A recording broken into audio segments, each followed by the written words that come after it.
Shalom, brothers. Shalom, shalom. How's it going? Oh, good. Very, very good. And you? I'm good, man. I'm good. I just crashed out some on some y'all New Testament believers. No, sir. Woo. I just crashed out on some Christians a little bit ago. I'm in the crash out mood, man. They Cretans, man. It's crazy, man. Well, there's a lot of that going around these days. A lot of that. A lot going around these days.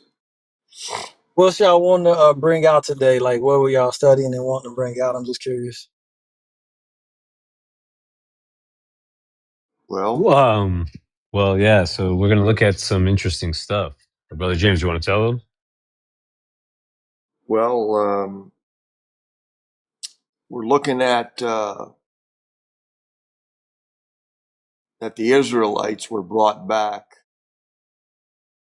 um, from Babylon 400 years ago, roughly, and not from across the pond or Africa, as they're talking about.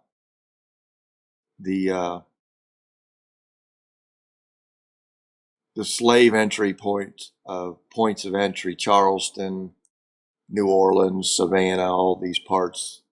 The logs and the logistics got more slaves going out than they do coming in. And so anyway, we're looking at the Babylonians. They came back from the Babylon, which is in Canada, by ships via the Mississippi and the Ohio River, um, through the Missouri River is actually the Nile River going all the way up above the promised land. But that's something we're going to look at today. But I was just looking at Baruch. Um, did you read in Second Baruch? Yeah, and I think, this fourth beast is obviously, to me, the fourth beast is the one responsible for the 400 years, right? Um, Yes. the end of the Babylonian exile, which is four beasts, lines up with the end of the 400 years promised to Abraham. Yeah. So it does. Did you see that recollection with Abraham and Genesis and this fourth beast in Baruch? Yeah. I wrote it down. So it's in Second Baruch. Here I wrote it down because I thought it was very interesting. What was the verse? Do you see the correlation?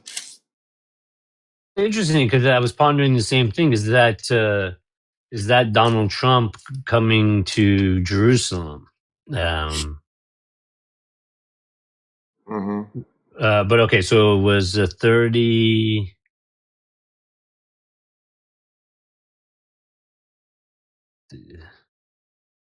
Yeah, so 39. So I can read it. So this is Baruch, Second Baruch, chapter 39. Well, do you And do you want to go? you want me to back up?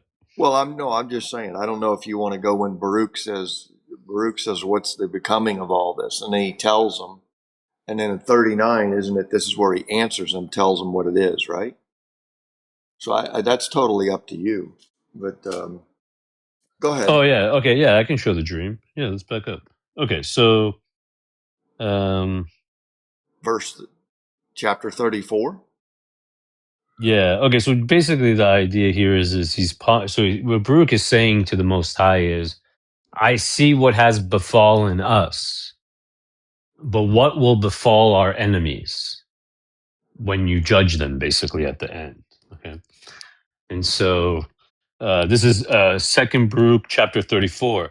And I answered and said to the people, far it be for me to forsake you or to withdraw from you, but I will go to the Holy of Holies to inquire of the Most High concerning you and concerning Zion, if in some respect I should receive more illumination, and after these things I will return to you.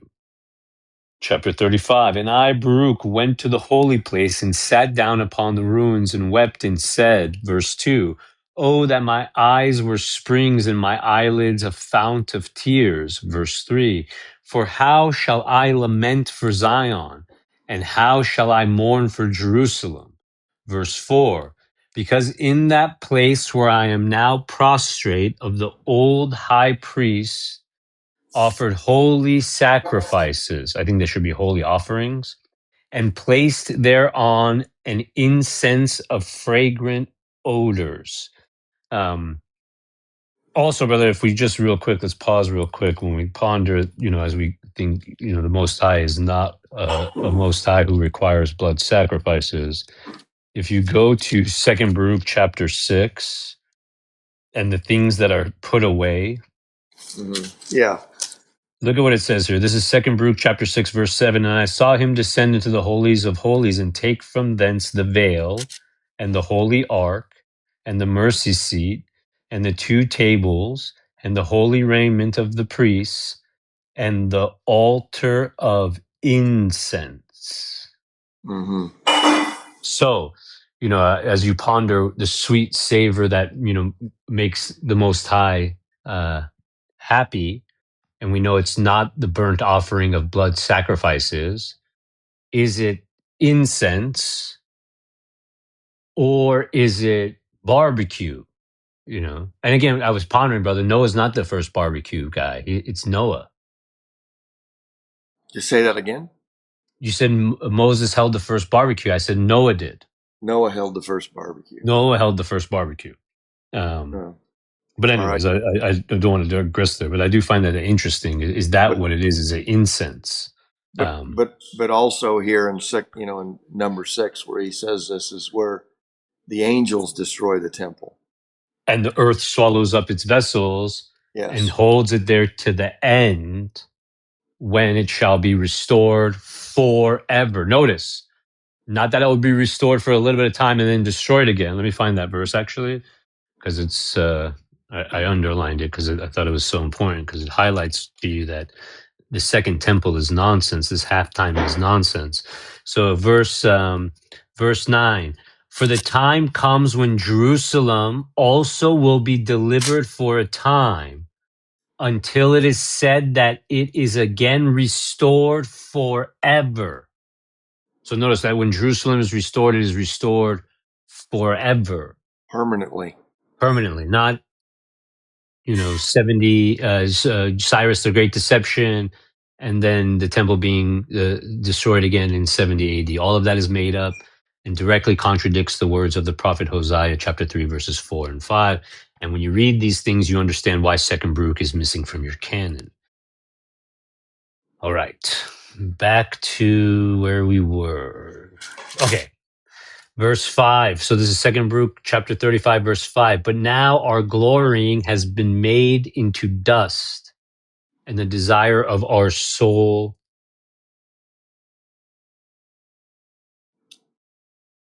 Into into sand. sand. Chapter 36. And when I had said these things, I fell asleep there and saw a vision in the night.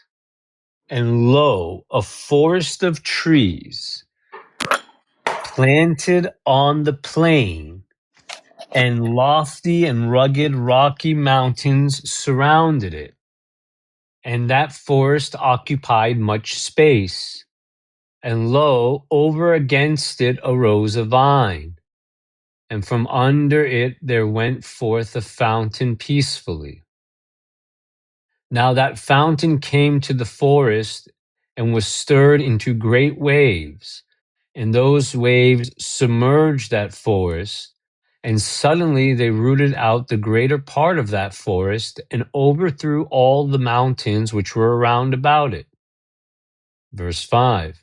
And the height of the forest began to be made low, and the top of the mountains was made low, and that fountain prevailed greatly, so that it left nothing of that great forest, save one cedar only. Also, when it had cast it down and destroyed and rooted out the greater parts of the forest, so that nothing was left of it, nor could its place be recognized. Then the vine began to come with the fountain in peace and great tranquility. And it came to a place which was not far from that cedar. And they brought the cedar which had been cast down to it. And verse 7.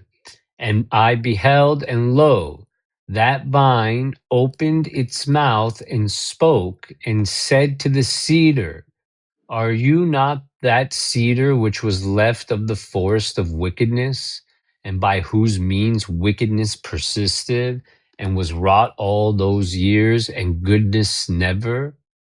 Verse 8. And you did keep conquering that which was not yours, and to that which was yours you did never show compassion, and you did keep extending your power over those who were far from you, You want to and stop? those who. Oh, yeah, you want to talk about how we're talking about America right now? Well, I just wanted to say that Okay. who was he conquering? He was conquering the Israelites, these 400, the Indians. Was to say they started with the Indians and then finished with the Israelite slaves, Judah and Ephraim. Well, and but I just would point out that it extends far. Their conquering extends far beyond that.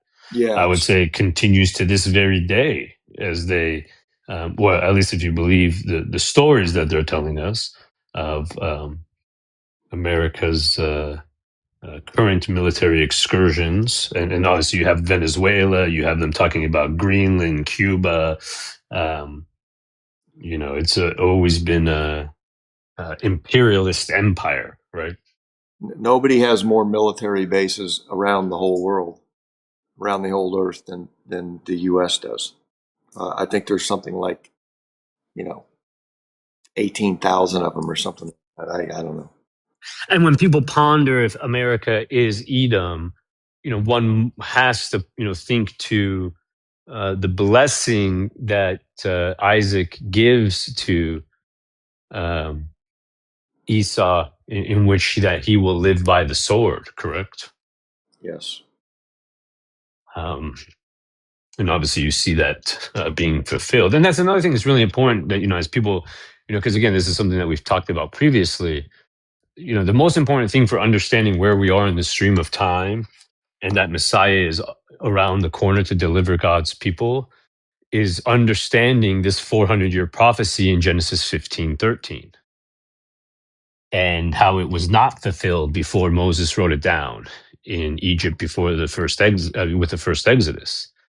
That it's actually pointing forward to the end of the evening vision, the end of the 3,500-year Babylonian exile. And it's interesting because you have this, something that I think is interesting. You have this back and forth where it seems like it's both Babylon and Egypt, right? Um, like if you look at Isaiah 19 verses 1 through 4, right, clearly says Egypt, right? Deuteronomy 28:68, behold, I will bring you back to Egypt. But then, obviously, it seems like we're conflating the Babylonian exile with the nation of Babylon, which obviously same geographic location, but something we were pondering is the king of the north and the king of the south in was it 11 Daniel 11, is that the civil war? Was that Babylon absorbing Egypt into itself? Well, and then also it's interesting that you mentioned that there, but if you go, we haven't got into this yet, but the term Ribla, and it occurs, I think, 9 times in the scriptures, but 8 of those 9 times is referring to either Nebuchadnezzar or Pharaoh Necho. And both of them are going back and forth about Ribla, where this is where Zedekiah and his children, it says that when they brought um, uh, the Israelites out of when they were taking them to back to Babylon, they brought Zedekiah and his family and his 70 elders to Ribla to meet Nebuchadnezzar, which we think that this is in Cheyenne, Wyoming area. And that's where he killed them all there. He didn't kill them in Babylon. He killed them at Riblah. And And it's really interesting as you ponder, an eye for an eye, as we continue to read this prophecy, when you think about what you just said Babylon did to the king of Israel. Mhm. And then you have Pharaoh Necho after Josiah, okay, in Josiah died, and then Josiah's kids came over, and then what happened is Pharaoh Necho took the one son and exiled him to Riblah, and then he put the other son as king in so-called Jerusalem. This is before the Babylonians, and we can go through all these scriptures. It's Second Kings. Starts in Second Kings and goes to Jeremiah, back and forth. So we were in. I don't want to get sidetracked, but you were in verse 8 on Second Book, chapter 36. Okay. Yeah, and you so the second Baruch, chapter 36, verse 8. And you America. did keep Yeah, America. And you did keep conquering that which was not yours, and to that which was yours you did never show compassion. And you did keep extending your power over those who were far from you, and those who drew nigh you, you did hold fast in the toils of your wickedness, and you did uplift yourself always as one that could not be rooted out. Verse 9. But now your time has come. I'm sorry, but now your time has sped and your hour is come. Verse 10. Do also therefore depart, O cedar, after the forest, which is departed before you, and become dust with it. Verse 11.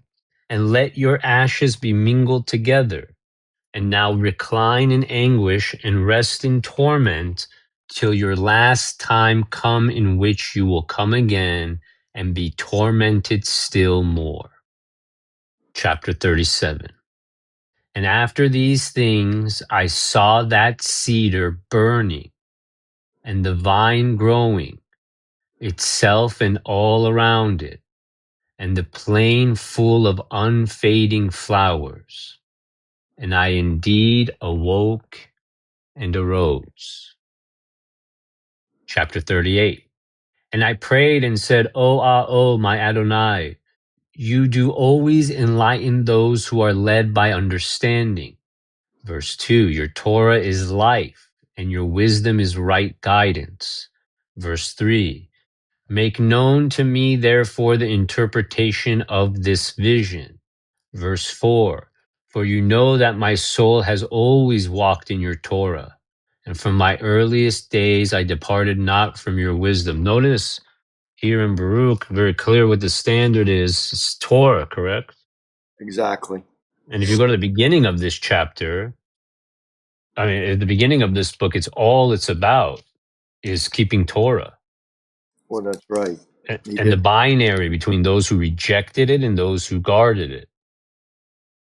I was going to suggest opening up with, I think it's 21 and 22, where he's talking about Torah as life, and it's all about the Torah. But go ahead. I'm sorry. Yeah, 1 second. All right, so Now we go to, hey, verse 39. Yeah, so now here we get the explanation. And he answered, I love how the Sefer also does not capitalize anything referring to the Most High, just like the trash King James version. And then people think that this Yahuwah is the name of the Most High God. The Sefer has it. Anyways, chapter 39. And he answered and said to me, Baruch, this is the interpretation of the vision which you have seen. Verse 2. As you have seen the great forest which lofty and rugged mountains surrounded, this is the word. Verse 3. Behold, the days come, and this kingdom will be destroyed, which once destroyed Zion, and it will be subjected to that which comes after it. Okay, so that's the first beast, correct? So the first beast that destroyed Zion, Jerusalem, okay, is the forest that he sees, okay? Mm-hmm. Verse 4. Moreover, that also again after a time will be destroyed, and another, a third, will arise. And that also will have dominion for its time and will be destroyed. Verse 5. And after these things, a fourth kingdom will arise, whose power will be harsh and evil far beyond those which were before it. So notice that's the same kind of language you see in Daniel 7:19, right? Mm-hmm. And it will. Oh, go ahead. I was just going to say that this mimics Daniel here. Yeah, so absolutely. You have the four beasts, right, and the last beast, right, and Daniel, right, says exceedingly dreadful, right, it stamps out the residue, right. But notice here what it says: the power will be harsh and evil far beyond those which were before it, and it will rule many times as the forests on the plain, and it will hold fast for times, and will exalt itself more than the cedars of Lebanon. 6. And by it the truth will be hidden, and all those who are polluted with iniquity will flee to it, as evil beasts flee and creep into the forest. So notice what is so interesting. It says that this fourth beast is why truth is hidden from the world, Mm-hmm. or has used it to hide the truth from the world, right? And who was first allegedly to go to the moon, and who's the first to say that the Earth is flat, and who's the And first? who's given us all this history about the transatlantic slave trade, right? Yeah, And the Native Americans, right? yeah. And Is it a coincidence? Christopher Columbus, right? And all of these things, correct? And Martin that we came from monkeys, right? Martin Luther Um, King Day. Martin Luther King Day, right? Absolutely. You can't miss that one. Can't miss that one. You got, hmm and where did academia start from? All the universities and all that. The Jesuit order, Yeah. which, by the way, if you put in Yeshurun, because remember, or Jeshurun, because remember in Deuteronomy 33:26, that's what it says. There is none like the God of Jeshurun, which is Yeah. strange because that name only, I think, appears twice, and the letter J wasn't created until the 1600s or 1500s, right? And if you put Jeshurun in Gematria, it's Jesuit order, Imagine that. right? So what they're saying is there's none like our God, Mm-hmm. right? Who we know as Lucifer. But anyways, Let's go back and read that. I mean, chapter 6, start there again. 6, yeah. So this again was Second Baruch, chapter 39, verse 6. And by it the truth will be hidden, and all those who are polluted with iniquity will flee to it, as evil beasts flee and creep into the forest. Stop. It's like going to Las Vegas, Yeah. Coming to America. The And movie Coming to America. there you go. And the other thing is you got the U.S. petrodollar, that controls the whole earth. Everybody, iniquity will flee to it. The whole dollar system is set up around the U.S. Go ahead. All right. Verse 7. And it will come to pass when its time of consummation that it should fall as approached, when the principate of my Mashiach will be revealed, which is like the fountain and the vine. And when it is revealed, it will root out the multitude of its host. Pause. Did he just not say is that it should fall, has talking about when the Mashiach is be revealed, the approach of the Mashiach is evolved. Is that when the fall is right there? I'm at. If you look right here, it says, and it So will, yeah, so just to translate that, right? yeah, It says, "It will come to pass when the time of its consummation that it should fall as approach." So basically talking about when this fourth beast is going to be destroyed, right? yes. Then the rule of the Messiah will be revealed. Mm-hmm. And so notice it even implies that it's at the end when this fourth beast is going to be judged that the Messiah is revealed. So it says, and it says this fourth beast is going to fall, right? So let me ask you this: could it possibly be when Trump says, "King me, I'm the king now. There is no more Constitution. There's nothing. I'm the king." Wouldn't that be because that fourth kingdom would fall then, or is that literally when this thing crumbles into the dust and Dao starts to destroy it? That's interesting. Yeah, that's interesting. Um, Can you post the picture of the um, you remember what we did is when Time Magazine said "King Me," and then we had that little timeline below it. You know, the name and the date. oh, I don't know if I have that. I have to look. 9/17. 9/13, I think it was Yeah, 9/13, 25. 25. Um, but even if you can just post the picture of what we're talking about with time. Oh, yeah. Here, let me see if I can find it. I didn't mean to throw a wrench into here, but this was very unique. That the fall is going to coincide with the Messiah Dao coming. They're going to go hand in hand. And while we talk about this, brother, if you want, uh, let's take a look. If you want to read Isaiah 19:1 through 4, while I find that, because that is clearly a reference to here. And also you have Daniel 8:23. All right, let me read Isaiah 19:1 to 4, and and I'll read this in the KJV. The burden of Egypt.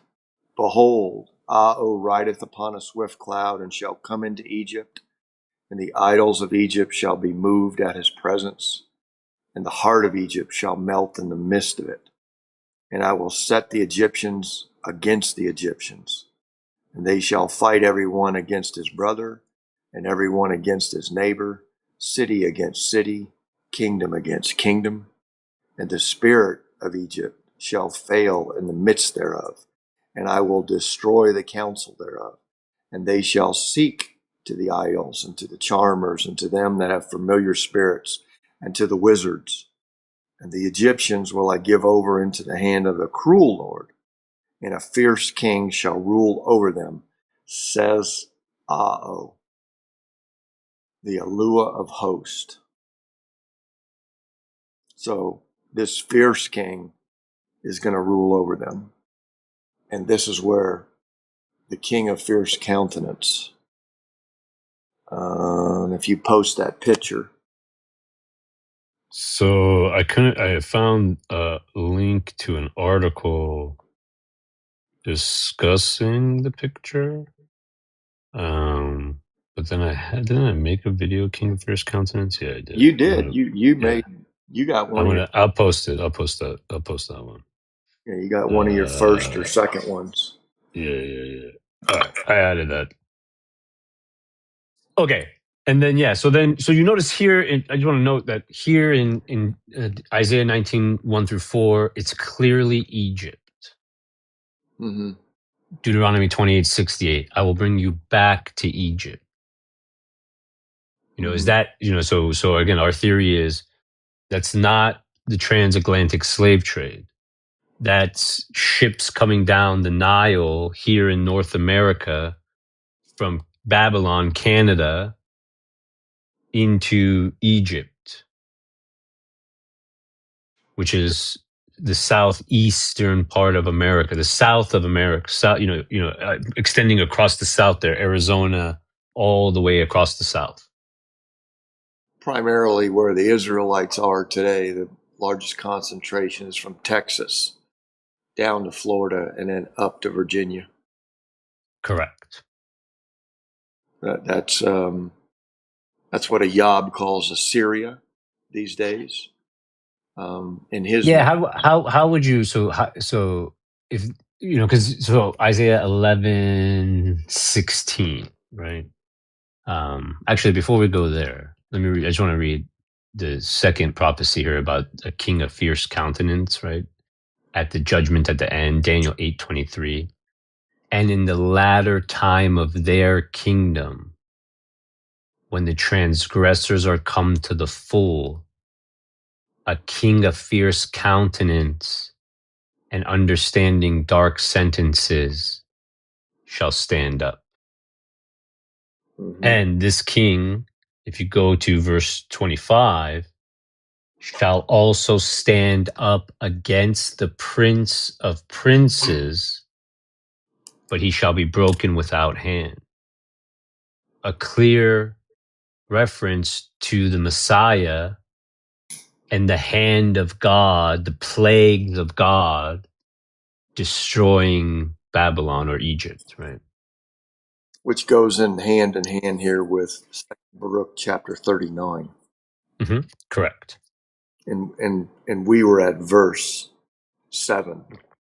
When you go back to second, you want to start off at verse 7 again, chapter 39.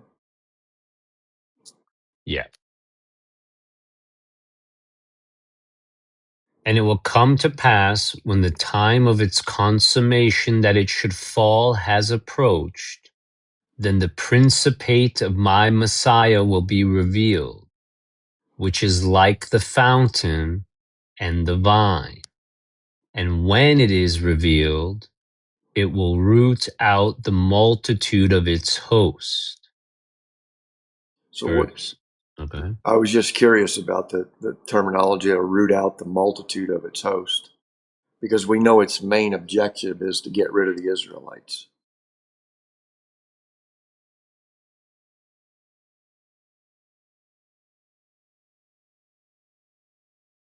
Verse 8. And as touching that which you have seen, the lofty cedar which was left of that forest, and the fact that the vine spoke these words with it which you did hear, this is the word. Chapter 40. The last leader of that time will be left alive, when the multitude of his hosts will be put to the sword, and he will be bound, and they will take him to Mount Zion, and my Messiah will convict him of all his impieties, and will gather and set before him all the works of his hosts. Verse 2. And afterwards he will put him to death, and protect the rest of my people which shall be found in the place which I have chosen. Verse 3. And his principate will stand forever. Principate, again, is just rule. So the Messiah's rule will stand forever until the world of corruption is at end, and until the times aforesaid are fulfilled. Verse 4. This is your vision, and this is it. This is its interpretation. What did Baruch have to say about that? Chapter 41. And I answered and said, for whom and for how many shall these things be? Or who will be worthy to live at that time? Something you should ponder every day you wake up and he gives you breath, right? What a blessing to be alive at this moment. Verse 2. For I will speak before you everything that I think, and I will ask of you regarding those things which I meditate. Verse 3, for lo, I have seen many of your people who have withdrawn from your covenant and cast from them the yoke of your Torah. I'm sorry, what did they do? I thought we're not under the law anymore. Yeah.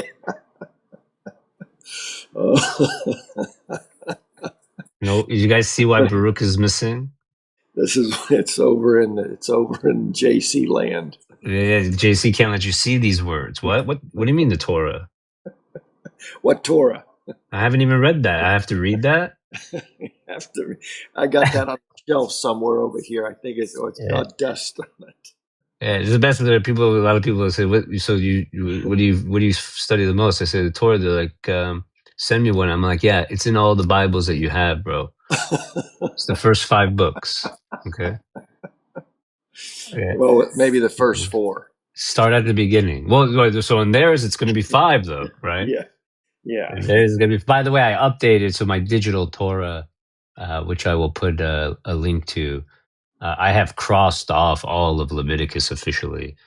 Although I do ponder about chapter 2 and the description of the grain offering and how to do a grain offering, Yeah. because I got no issue with them baking bread. But again, they would be breaking it to eat it before the Most High. Like if you see with Jethro, actually, let's go there real quick. That's Jethro.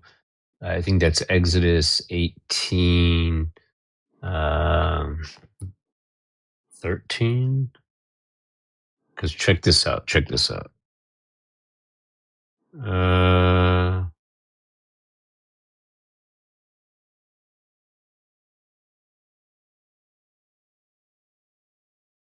verse 12. Okay. This is Exodus chapter 18, verse 12. And Jethro, Moses' father in law, took a burnt offering and sacrifices for God. So notice that's their translation. Okay. So our theory is it's just offerings, right? And the offering is just you coming before God, bringing your best and rejoicing in a feast before Him. Okay. And so notice what it says. So listen, and Jethro, Moses' father-in-law, took offerings for God. And Aaron came and all the elders of Israel to eat bread with Moses' father-in-law before God. And notice the feast, the 3 feasts, right? The 3 times that all Israel is commanded to go before him, right? Is one big feast, right? The other thing that made me just think of is Dao when he went in and ate the showbread. Mm-hmm. And I was just wondering, I was thinking while you were talking, is showbread should be, offering bread. Mm-hmm. Just what happened Exactly. to Jethro here. Mm-hmm. Yeah. All right. And so, all right, I got distracted here. But okay, so that was verse 3, verse 4. So let's go back to 3. For lo, I have seen many of your people who have withdrawn from your covenant and cast from them the yoke of your Torah. Verse 4. But others again I have seen who have forsaken their vanity and fled for refuge beneath your wings. Verse 5. What therefore will be to them? Or how will the last time receive them? Verse 6. Or perhaps the time of these will assuredly be weighed, and as the beam inclines, will they be judged accordingly? Chapter 42. Hold, pause a second. I was 41 verse 4 there. But others again I have seen who have forsaken their vanity and fled for refuge beneath your wings. So this just reminds me is when all your pridefulness and all your foolishness and all this stuff, you're broken from it and you got nowhere to go. But the only place you can do is fall. This is Psalms 91. Same thing when you fall under the wings. Abiding in the secret place of the Most High. Amen. Yeah. So this is you got the if you notice in verse 3, he said you're going to throw the Torah away. And then in verse 4 he says you're going to break all your pridefulness and everything and fall down and just forget about what man says and pick up what my word says. This is what this has to do with it. This is why he created Adam. Deuteronomy 13, verse 3. I'm going to test you to see if you love me with all your heart, mind, and soul. He's the one that created the 40-something thousand religions, to test you to see if you go in these dog houses or you crawl under his lap and fall down under his wings. Go ahead, brother. Chapter 42. All right. Chapter 42. And he answered and said to me, these things also will I show to you. Verse 2. As for what you said, to whom will these things be, and how many will they be? To those who have believed, there shall be good which was spoken of aforetime. And to those who despise, there shall be the contrary of these things. Verse 3. And as for what you said regarding those who have drawn near and those who have withdrawn, this is the word. Verse 4. As for those who were before subject and afterwards withdrew and mingled themselves with the seed of mingled peoples, the time of these was the former and was accounted as something exalted. Pause. That time of the former would have been before the flood, where they were mingling seed with the angels. Mhm. All right, verse 5. And as for those who before knew not, but afterwards knew life, and remember the Torah is life, and mingled only with the seed of the people which had separated itself, the time of these is the latter, and it is accounted as something exalted. So, very similar to, what is that, or Ezra 6:9, Esau is the end of this world. Jacob is the one that follows, right? Yeah. The latter and the former there. Um, all right, verse 6. And the time shall succeed to time and season to season, and one shall receive from another. And then, with a view to the consummation, shall everything be compared according to the measure of the times and the hours of the seasons. Verse 7. For corruption shall take those that belong to it, and life those that belong to it. Verse 8. And the dust shall be called, and there shall be said to it, give back that which is not yours, and raise up all that you have kept until its time. Hallelujah. So there the righteous will rise. And that's what he's saying, telling the earth to give back the righteous.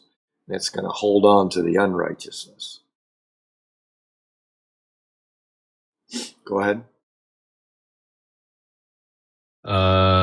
So then I don't there's know, but okay, that is that's chapter 43 now. But you, Baruch, direct your heart to that which has been said to you, and understand those things which have been shown to you. For there are many eternal consolations for you. Verse 2. For you shall depart from this place, and you shall pass from the regions which are now seen by you, and you shall forget whatsoever is corruptible, and shall not again recall those things which happen among mortals. Verse 3. Go therefore and command your people, and come to this place, and afterwards fast 7 days, and then I will come to you and speak with you. Notice how he wants them to fast for 7 days before he speaks to them. It's a constant theme in Second Baruch, where he's fasting for 7 days, and at the end of every set of 7 days, um, he shows him something new. Which, I was pondering, how can you fast for 7 days and not fast on the Sabbath? Yeah.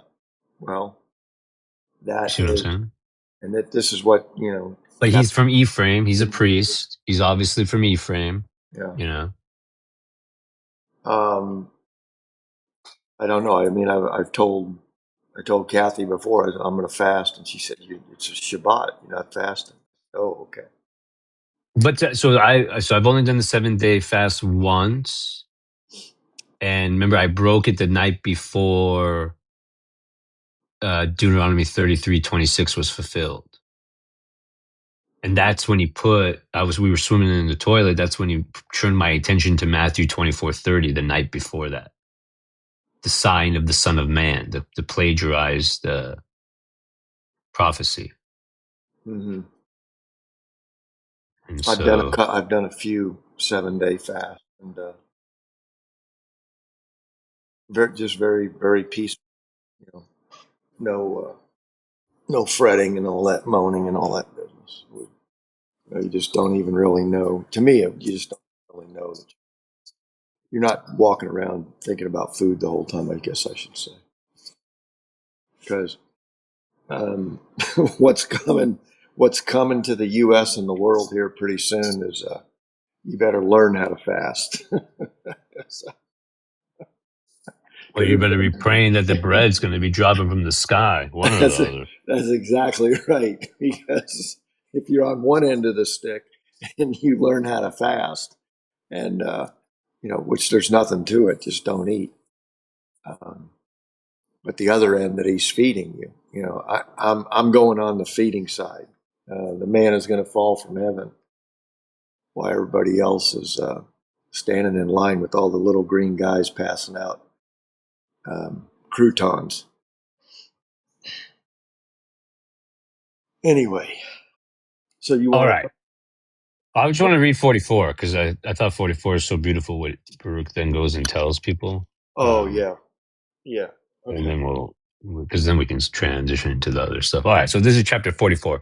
And I, Baruch, went from thence and came to my people, and I called my firstborn son and the Gadol Yaas, my friends, and 7 of the elders of the people. And I said to them, verse 2, behold, I go to my fathers according to the way of all the earth. Verse 3, but withdraw you not from the way of the Torah, but guard and admonish the people which remain, lest they withdraw from the commandments of the Most High.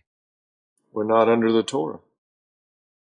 Verse 4, for you see what he whom we serve, I'm sorry, for you see that he whom we serve is just, and our Creator is no respecter of persons. Verse 5, and you see what has befallen Zion and what has happened to Jerusalem. Verse 6, for the judgment of the Most High shall thereby be made known, and his ways, which though past finding out, are right. Verse 7, for if you endure and persevere in his fear, and do not forget his Torah, the times shall change over you for good, and you shall be the consolation of Zion. And so, it's interesting. The time shall change over you for good. Think about Proverbs. Is it Proverbs 1?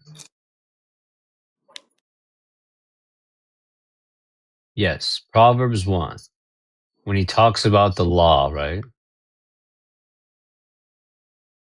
Okay, verse 9. Proverbs chapter 1, verse 9. Actually, let me back up. Proverbs chapter 1, verse 8. My son, hear the instruction of your father and forsake not the law of your mother. Verse 9. For they shall be an ornament of grace to your head. So it can be a crown. You can become like a king, right? A nation of kings and priests. Or, and chains about your neck. Or you can become a slave. Isn't that what that's saying? Proverbs chapter 1, verse 9. Isn't that showing the binary of the law, the blessings and the curses right there? Yeah, brother, I think you're muted if you're talking.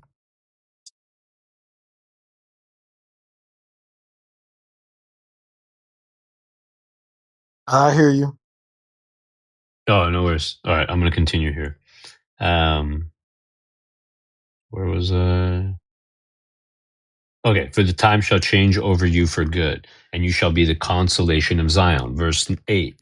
But whatsoever now is nothing, but that which shall be is very great. For everything that is corruptible shall pass away, and everything that dies shall depart, and all the present time shall be forgotten. Verse 9. Nor shall there be any remembrance of the present time, which is defiled with evils. Verse 10. For that which runs now runs to vanity, and that which prospers shall quickly fall and be humiliated. Verse 11. For that which is to be shall be the object of desire, and for that which comes afterwards shall we hope. For it is a time that passes not away. Verse 12. And the hour comes which abides forever, and the new world comes which does not churn to corruption those who depart to its blessedness, and has no mercy on those who depart to torment, and leads not to perdition those who live in it. Verse 13. For these are they who shall inherit that time which has been spoken of, and theirs is the inheritance of the promised time. Verse 14. These are they who have acquired for themselves treasures of wisdom, and with them are found stores of understanding, and from mercy have they not withdrawn, and the truth of the Torah they have preserved. Verse 15. For to them shall be, verse 15. For to them shall be given the world to come, but the dwelling of the rest who are many shall be in the fire. So, remember, the Torah is still relevant.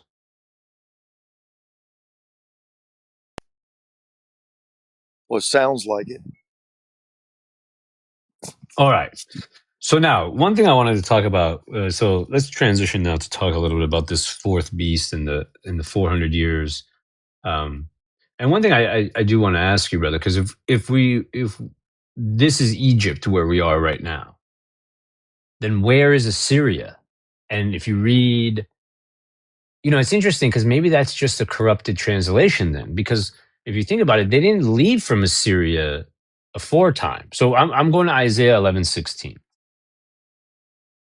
So if we go to Isaiah 11:16, it says, For a minute. sorry, hello, can you hear me? All right, so Isaiah 11:16. So I agree that, back to Egypt, clearly here, this is Egypt. I have no issue with Egypt extending across the entire southern portion of America, basically from Grand Canyon all the way to Florida and even down into Mexico. And, obviously you have tons of pyramids and all the like, right? But verse 16 here says, there shall be a highway for the remnant of his people, which shall be left from Assyria, like as it was to Israel in the day that he came out of the land of Egypt.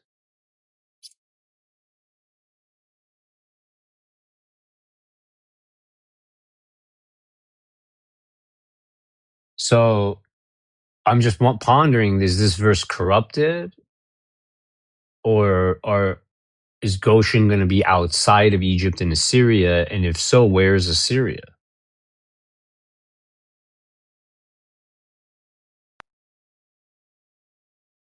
Well, is in relation to the first 10 northern tribes being taken out.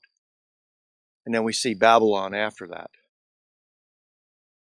But again, intermingling of Assyria and Babylon is the same thing. They're all the same cloth.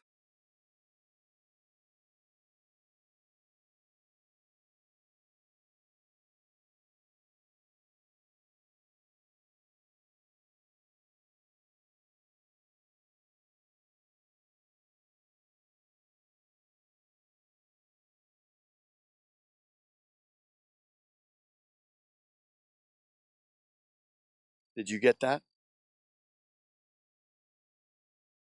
Or did I lose you? Hello? Oh, hello? Yeah, no, I'm here. Can you hear me? Yeah, we can hear you. All right. So,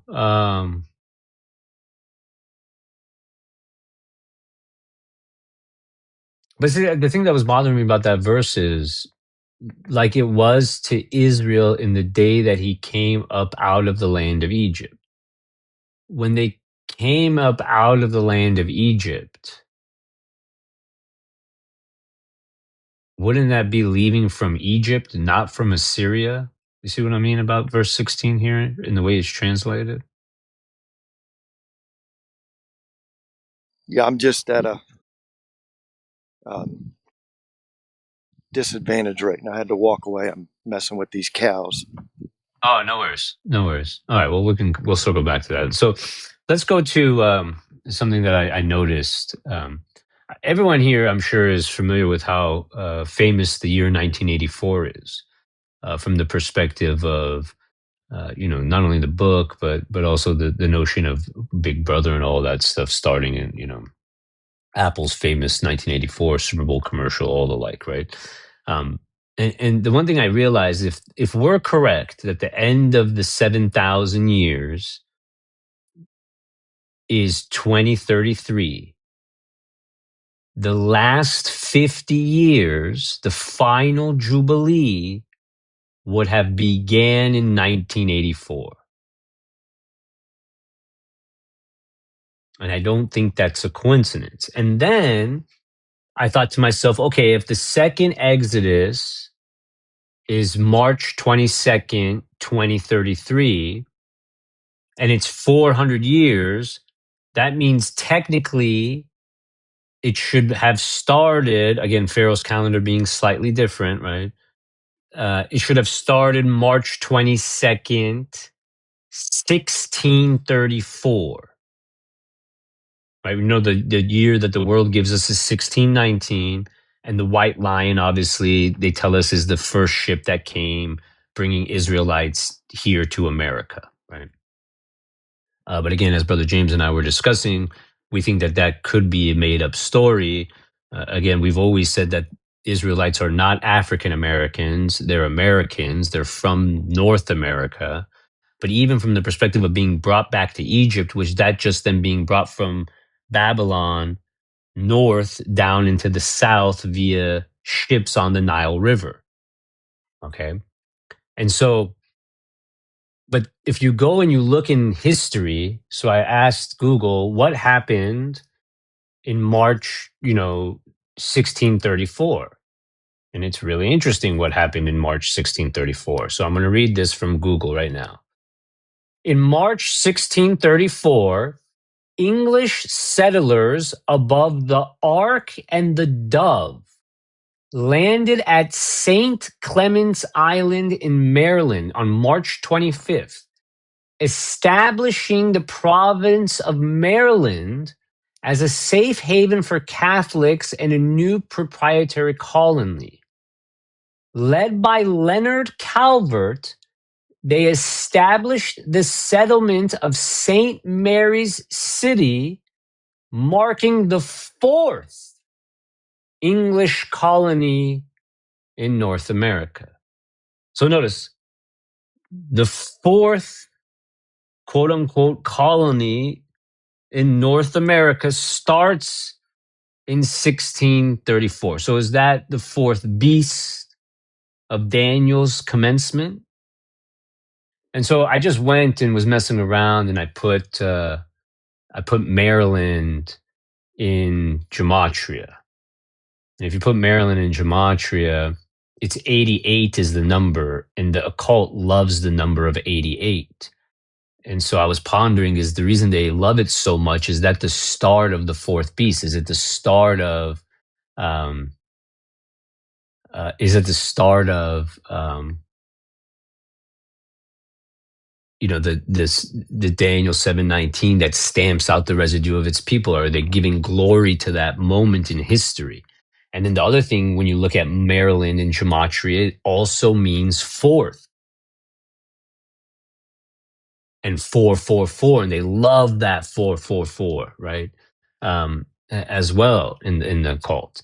And then the other thing I said is, okay, well, why don't I put in, St. Mary's? And if you put in St. Mary's, um, what was it that comes up? Oh, it's White Lion. It's the same thing as gematria White Lion. And so, one of the things Brother James was pondering was the White Lion them coming back here to reestablish Egypt in the south? And that was because in your movie, the white lion is the freighter, which is 50 times bigger or 100 times bigger than what the first white lion slave ship would have been. Sure. But then, according to history, which we know, Baruch just told us, the fourth beast has made truth a lie, right? Everything's been hidden, right? But according to history, the White Lion was the first ship that brought African slaves here. And so, obviously, if they were already here and they're coming down the Nile and then being scattered to the rest of the world from here, the other thing Brother James mentioned is it seems like the logs of the slave ships have a lot more leaving than coming, right? So, were they being scattered to the rest of the world from here?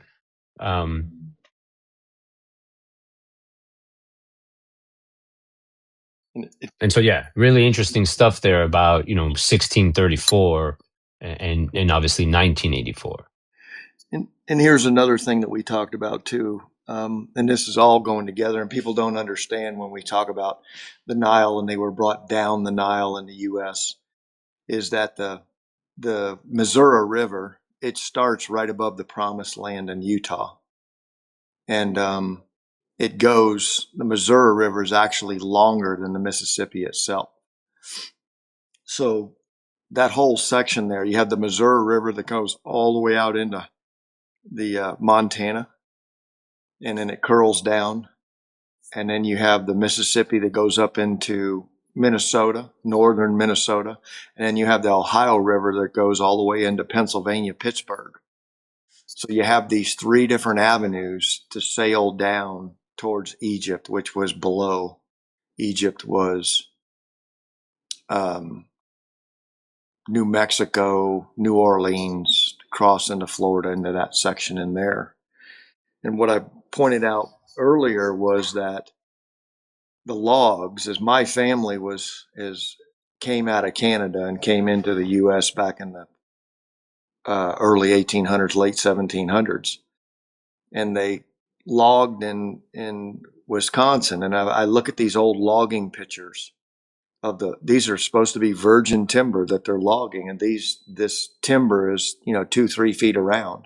It's not what we would call virgin timber, but it was the first cuttings that they cut when they took the land from the Indians.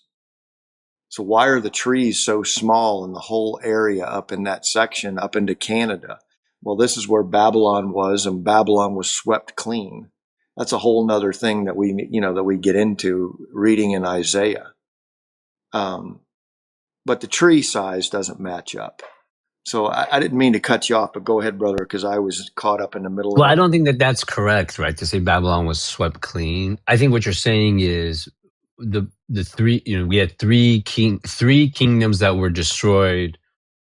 In each of those destructions, obviously, you had great destruction, right? With nations destroying other nations. But I don't think we can ignore Jeremiah 25:12, right? And this is what makes me think that Jeremiah 25:12, Genesis 15:14, they're all talking about the same event, right? The end of the evening vision, right? So if you look at Jeremiah 25:12, and it shall come to pass when 70 jubilees are accomplished, that I will punish the king of Babylon and that nation, said oh for their iniquity, and the land of the Chaldeans, and will make it perpetual desolations. Now, this could be corrupted, right? You could say, I will punish the king of Egypt, right? Um, Well, and you can. which obviously, as we saw, Isaiah 19 is clearly talking about Egypt, right? All right, so let's go over to Isaiah 14.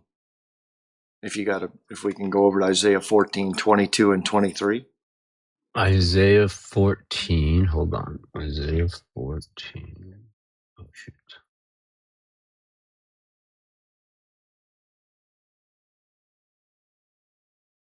Isaiah 14. Okay. You want me to read the whole chapter? No, just read verses 14, 22 and 23. 22 and 23. So, verse 22, for I will rise up against them, said O Lord of hosts, and cut off from Babylon the name and remnant, and son and nephew, said O. Verse 23, I will also make it a possession for the bittern and pools of water. I will sweep it with the besom of destruction, says O of hosts. All right, let me. You're reading. Let me read this in like the NLT or that. For I will rise up against them, says O, and cut off from Babylon the name and remnant, and offspring and posterity, says O.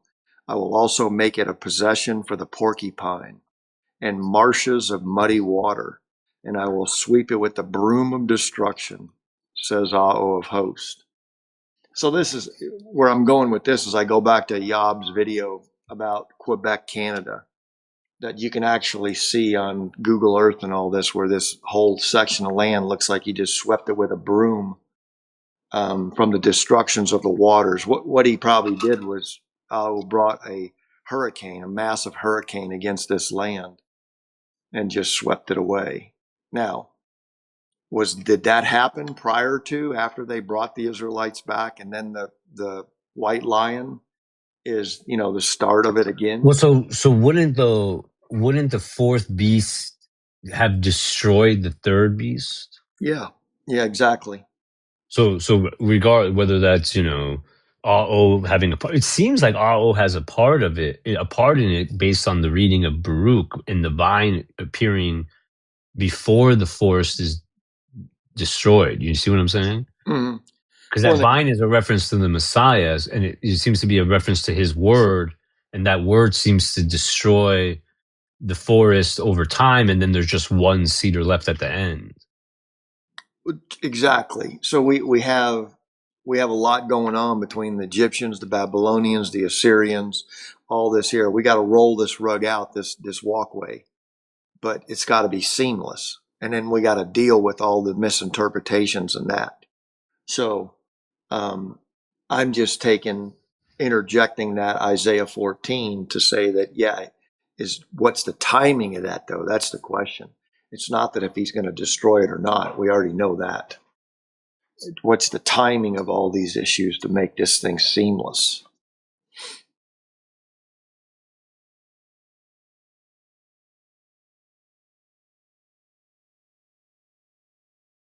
Where do you want to go? Because I apologize. I mess with these cows, and um, uh, I was missing what you were talking about in chapter 16. I don't know if you want to go back to that or not.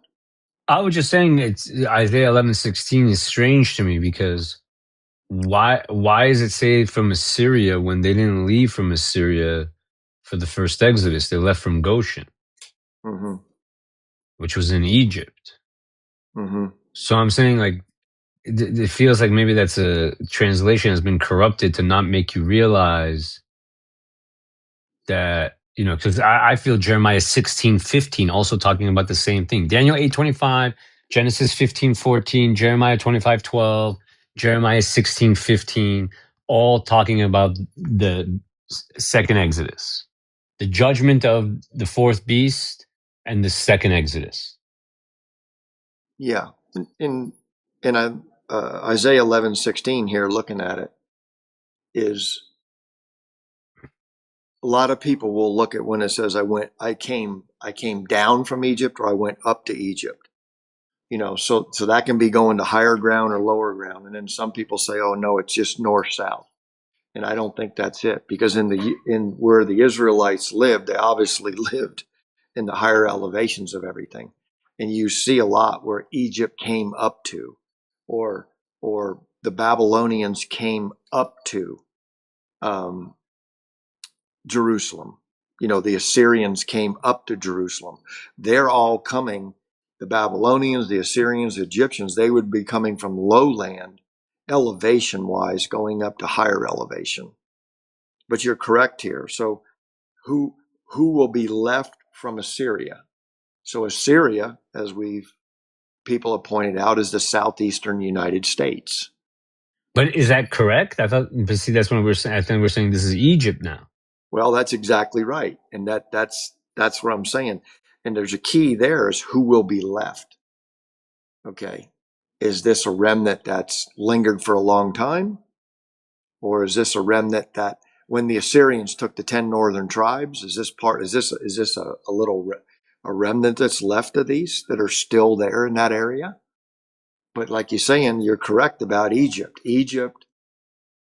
Egypt is synonymous with the world, but so is Nebuchadnezzar synonymous with the world. But I don't think the presence of Egypt, you don't see the presence of Babylon like you see the presence of Egypt here in the U.S. I mean, there's over 2,500 pyramids. They destroyed over 90% of the mounds after 1805, after Lewis and Clark went west and all that. The Smithsonian destroyed, millions of acres of mounds and all this artifacts of the Israelites and the Egyptians that was left. And then we look at if the Mississippi is the actual Nile River and it's not the Euphrates River, and that's just the head fake that they're throwing in. What do we have? We have, the southern Illinois is called Little Egypt. There's 4 or 5 cities there where the Ohio River runs into the Nile River. That's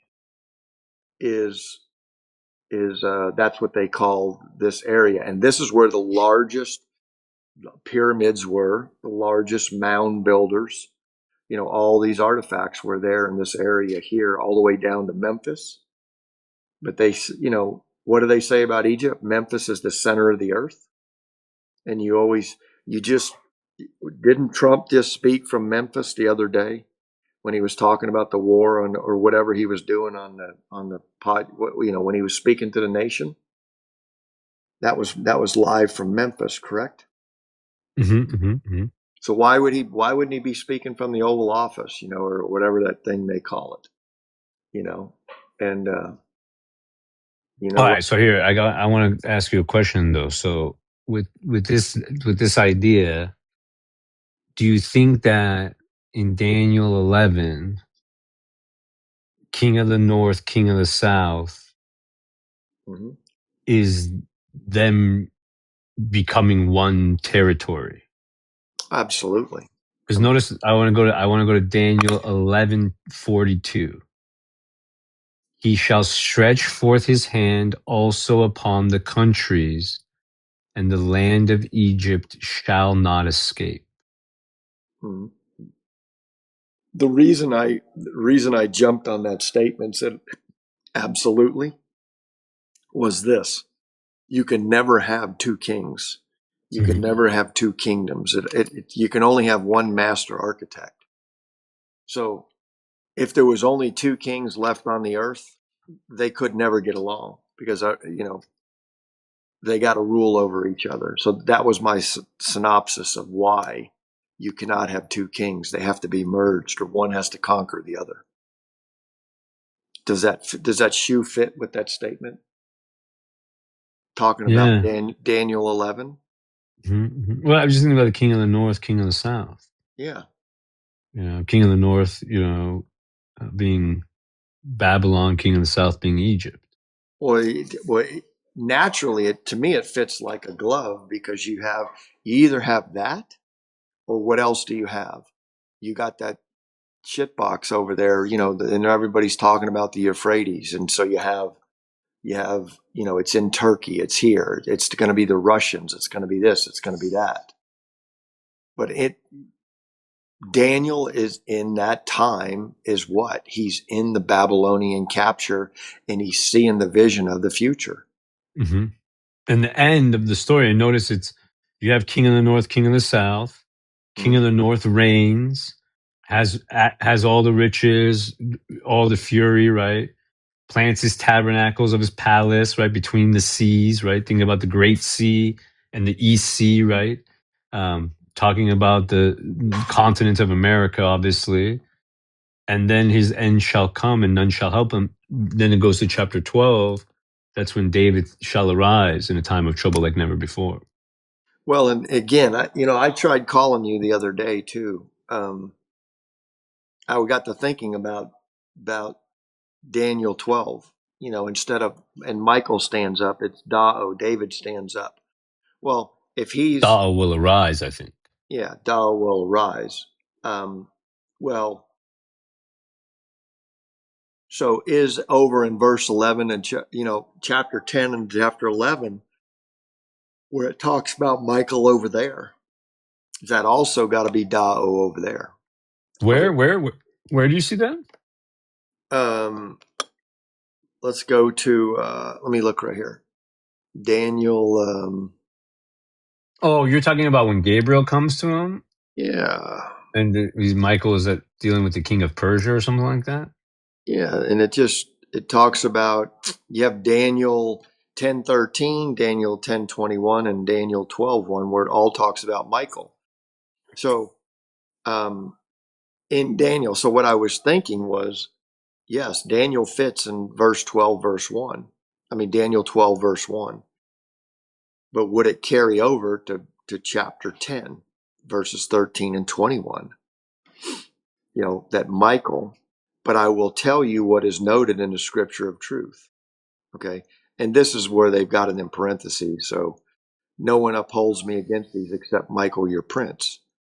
So this should be Dao, the prince. And in verse 13, but the prince of the kingdom of Persia withstood me 21 days, and behold, Michael, one of the chief princes, came to me, for I have been left alone there in the kings of Persia. That all sounds too gibberish of me. That I've always pondered that coming from heaven down and things like this, that the kings of Persia or the wicked, inhibited me when he says he cast them all to the earth, back in Genesis. And Lucifer is definitely kicked out of heaven. So you got to take that with a grain of salt. Go ahead. Yeah, no. I'm just reading the verse. Oh, you're reading something. Yeah.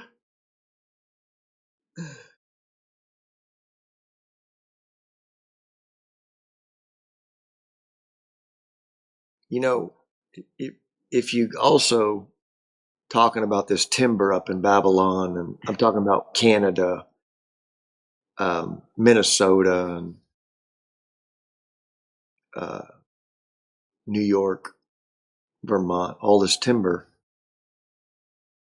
They used to raft this timber. They cut this timber down and they rafted it down the Ohio River, and they rafted it down the Nile from Minnesota.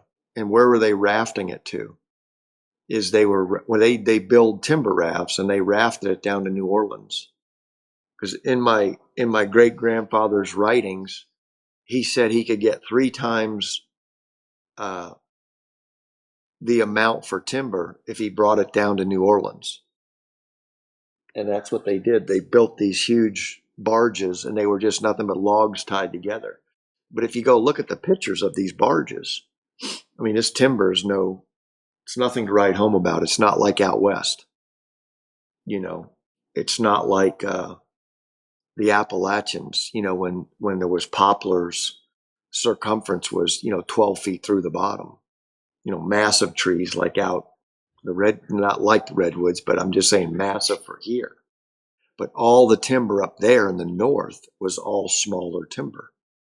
So that's where it made me think about when the Babylonian stronghold of Quebec, Canada, where they're from, was swept clean, that area. So,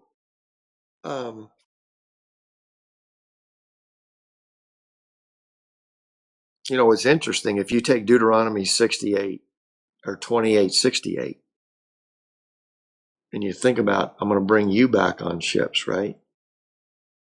Let me go look at this scripture.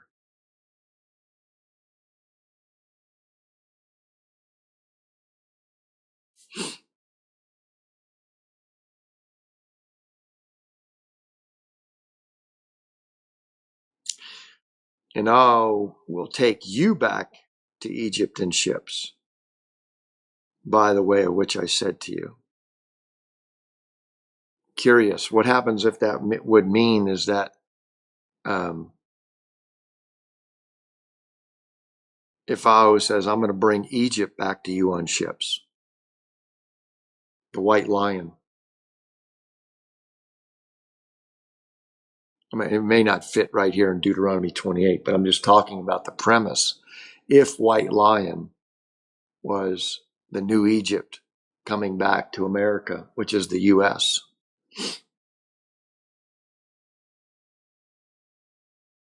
he would tell us about that. Obviously, they know something because they have the true book.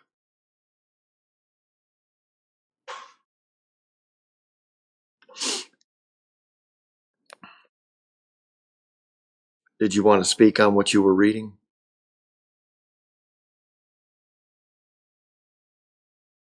Oh no, I'm just reading those verses in Daniel. Okay.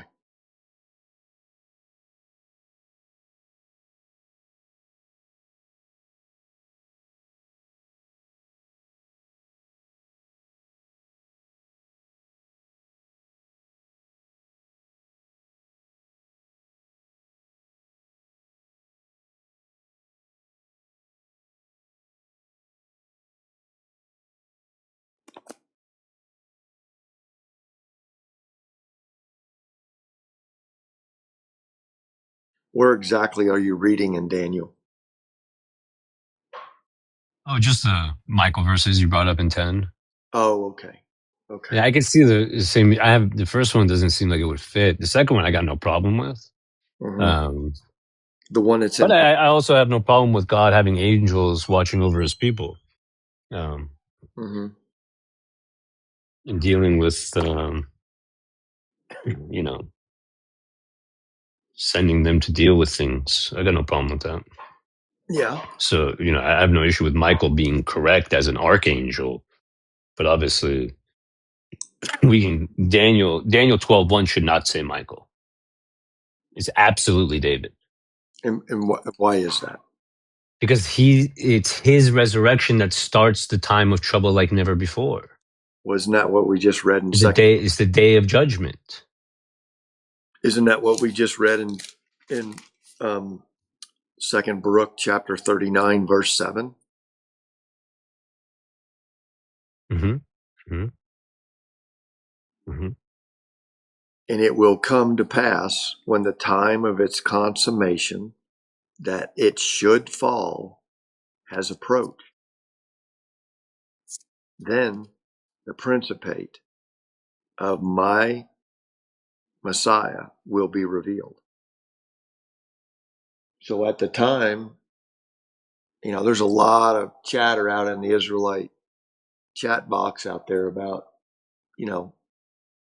America being destroyed, America's the beast, and all that business.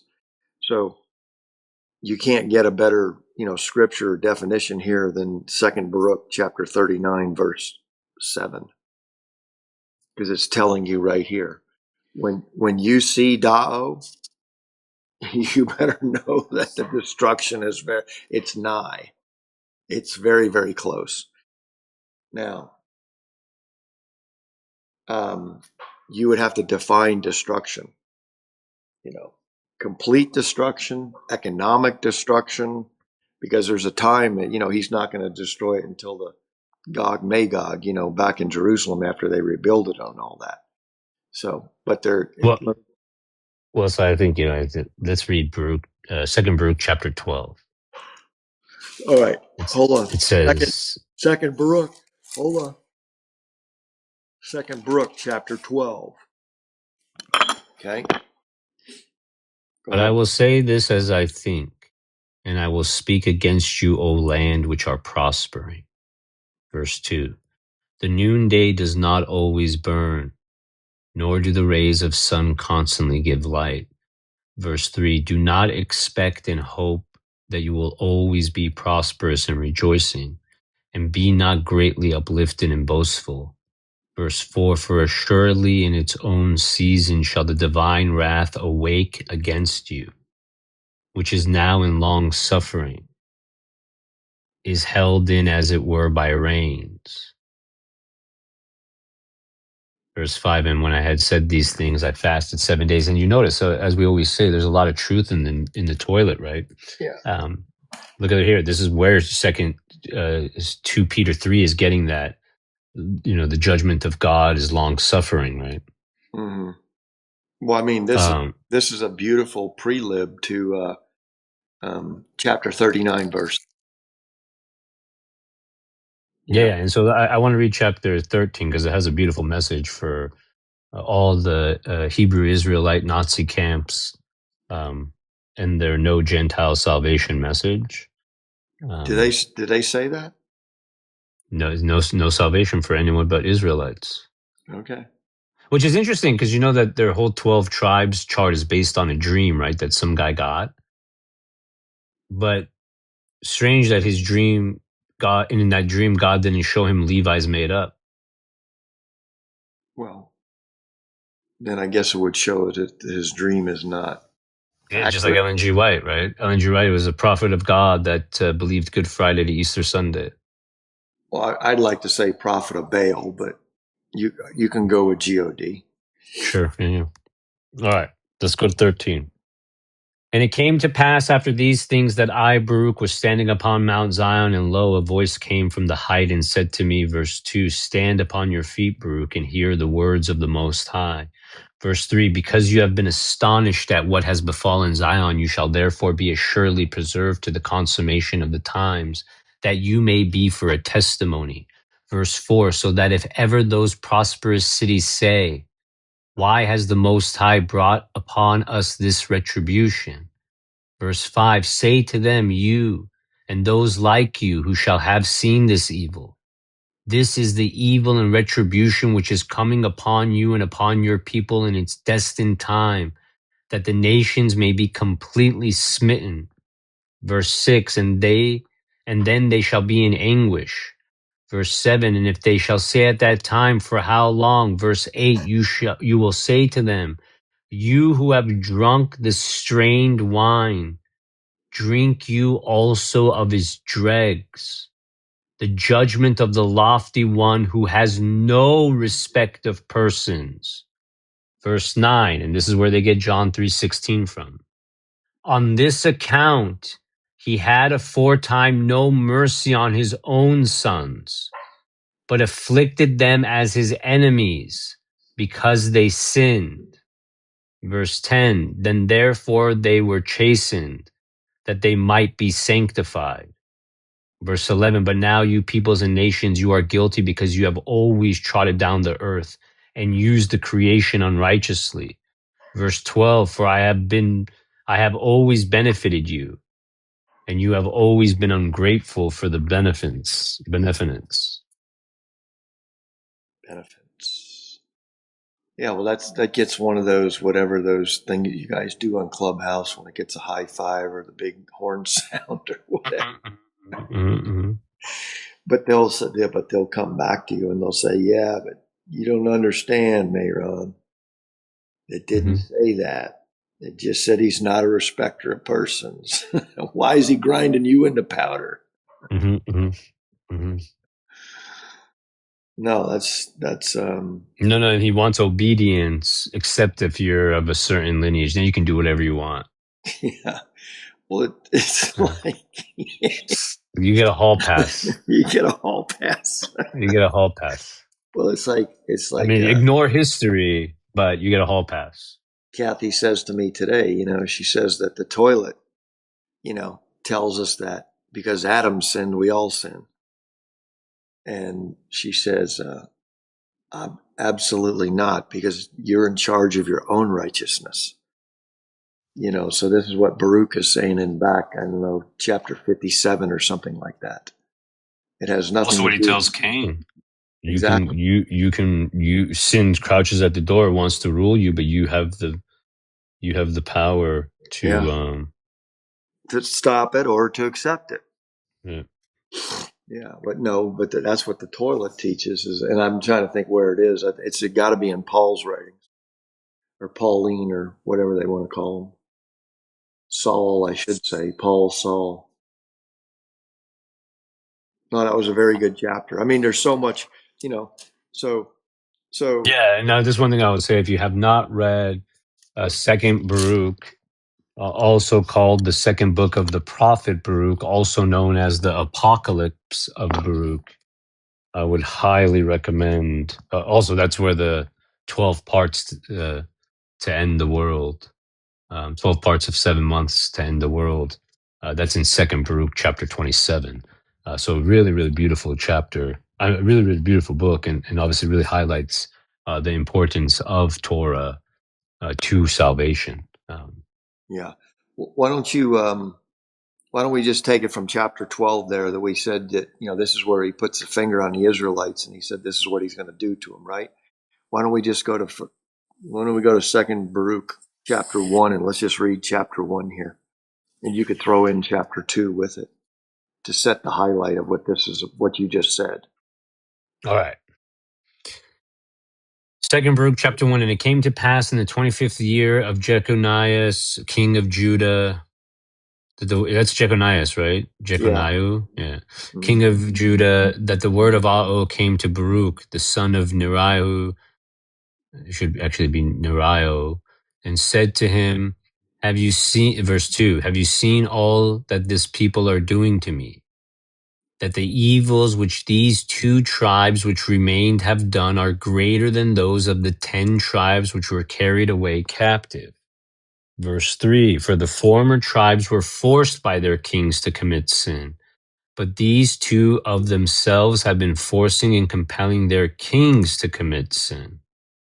Verse 4, for this reason, behold, I bring evil upon this city and upon its inhabitants, and it shall be removed from before me for a time, that time being 3,500 years, 70 jubilees. And I will scatter this people among the other nations, that they may do good to the other nations. And my people shall be chastened, and the time shall come when they will seek for the prosperity of their times. Chapter 2. For I have said these things to you that you may bid Yirmiyahu and all those that are like you to retire from this city. Verse 2. For your works are to this city as a firm pillar, and your prayers as a strong wall. Hmm. If you notice here in verse 4 that he said, I will scatter this people among the other nations that they may do good to the other nations. Now, this is a reference to me that he's going to scatter the 10 tribes. He's not going to scatter treacherous Judah and even more treacherous Ephraim. They're going to suffer for their sins double. But, what does do good mean to other nations? But hold on. But so if you look at that though, verse 3 is about Judah and Ephraim, and then it pronounces the judgment, verse 4. Mm-hmm. Well, true. But doesn't he mention up here the 10 tribes going back to verse 2? Have you seen all this people that they're doing, that these evils on which these 2 tribes which remain have done are greater than those of the 10 tribes which were carried away captive? And I believe, if I'm seeing this wrong, then I see this as these 10 tribes carried away captive, those I will scatter this people among the other nations, the 10 tribes, and they may do good. The judgment is still going to befall on Ephraim and Judah here, Babylon and Egypt, the 400 years going back to Genesis 15 with Abraham. Mm-hmm. Because there's reference to the scattering of the 10 tribes by the Assyrians in, I think, at the beginning of Jeremiah and Isaiah, that they're scattered long before that Jerusalem was crushed. And that's the idea of when Ezekiel is already gone, when he's coming back and seeing the abominations in the temple. Yeah. Yeah. He was taken out with the 10 northern tribes. Yeah. So But Jerusalem hadn't been destroyed yet. right. So again, this scattering People think he's seeing the second temple, but that's not true. He's seeing the first temple. right. So the scattering here in this Baruch chapter 1 is the treacherous Judah and even more treacherous Ephraim. They're not scattered. It's the 10 tribes that were scattered. These guys are stuck in Babylon and Egypt, and they're going to be pounded into powder. Well, so again, I think, I think what you're doing is you're conflating scattering here with scattering to the four corners of the earth. Mm-hmm. Because if you think about it, Ephraim and Judah were scattered among other nations. Yeah. Here, and even if it was here, right? And so this just says among the other nations. It's not the reference to the four corners. But yeah, I agree with you. I feel Ephraim and Judah stayed in this area and received the double punishment. All right. So now think about what you said, which is true. But think about, today, if I said, well, Quebec, they would say, well, that's Canada. That's another nation. Well, at the time, this was all one place. Now, do you consider the Israelites where they were, the Babylonians, the Assyrians, all these other nations that were podged in North America? Was that one place, or are they considered all separate nations? Because I think there's your answer. Well, so I think they're considered separate nations just based on the discussion of Daniel 11, no? Well, King of the North, King of the South, right? Yeah, that's a very good point. All right, so now I think there's a bunch of different kingdoms in the same, and you see that even before when they're coming and removing all of these nations, right? The Hivites, the Jebusites, right? The Hittites, right? The Canaanites, aren't these all nations? Yeah, they are. All in the same area, right? Mm-hmm.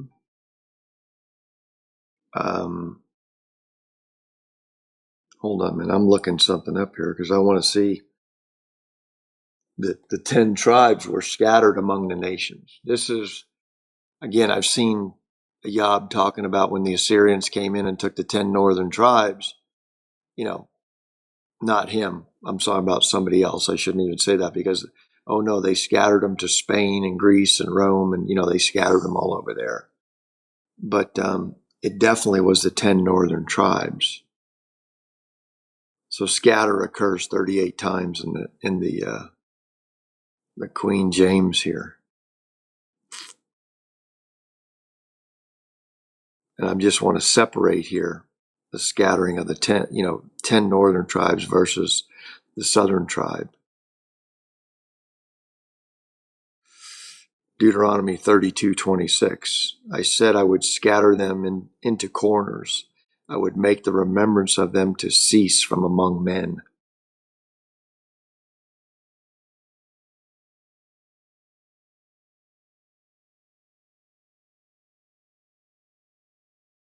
Deuteronomy 28:64.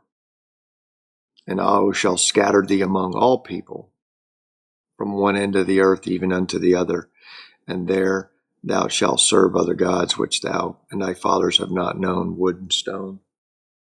So it doesn't designate 10 northern from the 2 southern, but we do know that. Yeah, that to me is all of Israel. Yeah. But the 2 uh, treacherous Judah, and even more. North and South America, right, would be scattered among the nations. Same location, but scattered among nations. Right. Not four corners, but scattered among nations. Yeah. But now we have who they got to pay double for their sins. So what is double for their sins? And you think about the colonialization of Africa is when they're going to carve up Africa. What is it? The German treaty, I can't remember, of 1818 or something like that, where they were going to carve it all up. And what isn't there something you were talking about in terms of the history of Africa? That there is no history of Africa before. What is the date where the history of Africa starts? Oh, geez. It's like any history. It's like the history of the U.S. and all this. It faintly comes into play in so-called the oldest written history of the world, Africa, U.S., whatever, is so-called in the maps. Take out the scriptures and go to what they so-called the universities are sitting on. It's the maps of the late 1300s, and there's just like one map of the 1300s. There's just two of the 1400s. Then you get into the 1500s, and then you start seeing all these different maps of what the world looks like. But at the time, where I'm going with this is the same thing with history. The history of Africa, of the United States, of all this is really it starts around the 1600s. They'll tell you that this is written here, but that's no. Now you go to the Disneyland over in the Mediterranean and all that. Well, they got all this Ptolemy and all this other crap that's up in there, but I believe all that shit's plagiarized. But you go to Africa and you don't really find anything but prior to 1600s. You don't even really find it prior to 1700s. I mean, in the 1700s, I should say. It's vague. It's very little. There's very little known. Even the maps tell you. You remember in the email that I sent you talking about the Mormon Road or the Mormon Trail or the Oregon Trail, where all these millions of Americans went west, and you look at the map of the time of the Oregon Trail. There's only cities or little towns along the Oregon Trail. Everything else is wilderness. That's what you find on these maps of the 1600s. You find along the coast and the rivers where people lived, and everything else is no man's land. They don't know anything about it. When they started finding, all this mineralization and timber and all the resources that they started exploiting from Africa, was when the colonizers, the Edomites, came in the early 1800s. When they so-called agreed who was going to get what territory and they were going to go in. And this is when they started slaughtering all the Israelites that were there. There was a greater slaughter of Israelites over there than I think there was actual Indians here. I don't know. But there's a comparison there, because you read about the Boer Wars, where they herded the Israelites just like they did the Indians. They learned it from the Indians. Over here is what they did. They took the tactics from over here and did over there. But the Boer Wars of 1880 and things like this, they pushed the Israelites into the desert where there was no water. And they just, they starved them out and killed them because there was so many of them. Anyway. Yeah, no, history is just, there is no history. History is, what do they say? It's about JC, his story, JC's story. No, it's the Edomite story, his story. He's the one that created history. Esau's fables. Esau's fables, That's Aesop's fables. That's what it is. Esau. That's how you pronounce Esau. Esau. It's a Aesop. in the Hebrew, I think. Aesop. Or yeah, so Aesop's fables is basically telling you, hey, these are Esau's stories. Well, so his story is not about JC history. It's about the Edomites. This is their history. They rewrote the history books because now you got to intervene with Tartar or Tartaria. You know, you're going to have to deal with that because it's the simplest place to find that is the World's Fair in Chicago in 1888. If you go look at the World's Fair, like I said, there was over 2,500 buildings, and they so-called built these buildings in 1.5 years. No, it was already built. This was called Tartaria. And what they did is they just restructured to have a, for every country, they had a display. And then what did they do after after the World's Fair? They tore every building down. What developer would spend $50 million back then? It's like probably $20 billion today to build this, and then you're going to tear it down next year, and you're going to raise it right to the ground, and then what you're going to do is start the University of Chicago on top of it. No, all these capitals, when Lewis and Clark went west, they were mapping out so-called all the territory. These buildings already existed. So you have to deal with Tartaria. It's on the earliest maps. So, but the history doesn't start in the history books till after Tartaria is gone. That is in the mid 1700s, and you find this where the late 1700s is basically when the history starts here. You know, the 1492 business of Christopher Columbus is nothing more than a bunch of gibberish because he didn't discover anything. The Israelites were already here. But it's the amount. If you listen to the fur traders, that's when I was writing all that information down about the Israelites and Riblah, and where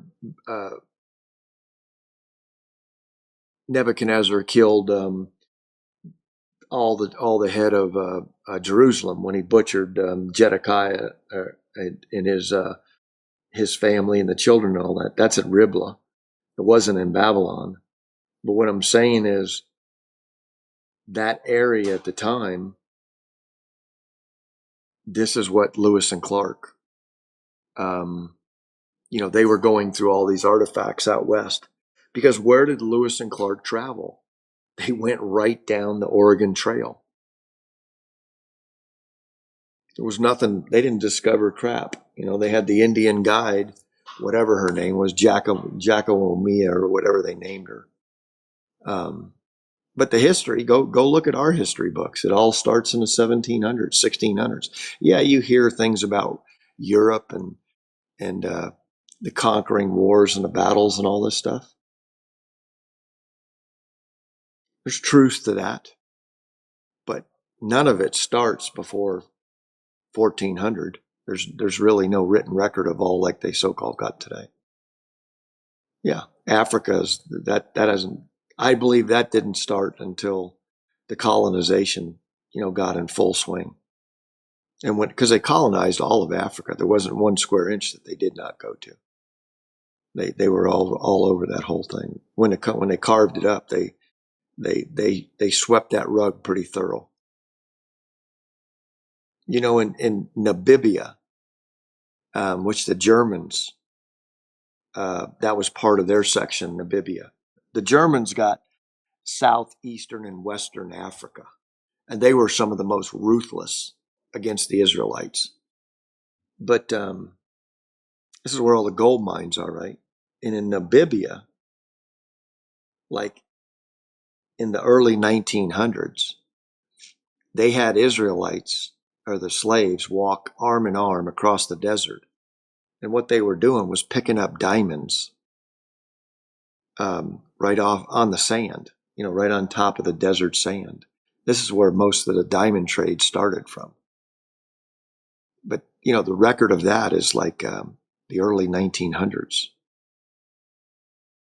So they have been there for a long time before that. I relent. Very interesting. So, the King of Fierce Countenance. Did you ever find the Time magazine picture in the mirror?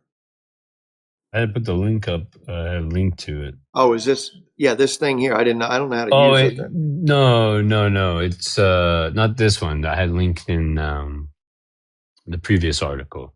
But yeah, it was about that. It was about that cover. Okay, I see. I can post it in the chat too. Yeah. Where was it?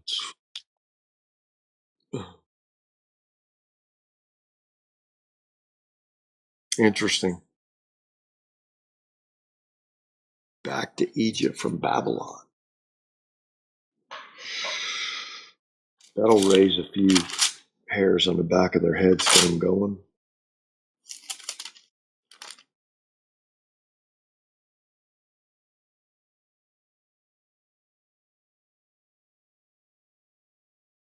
Hmm.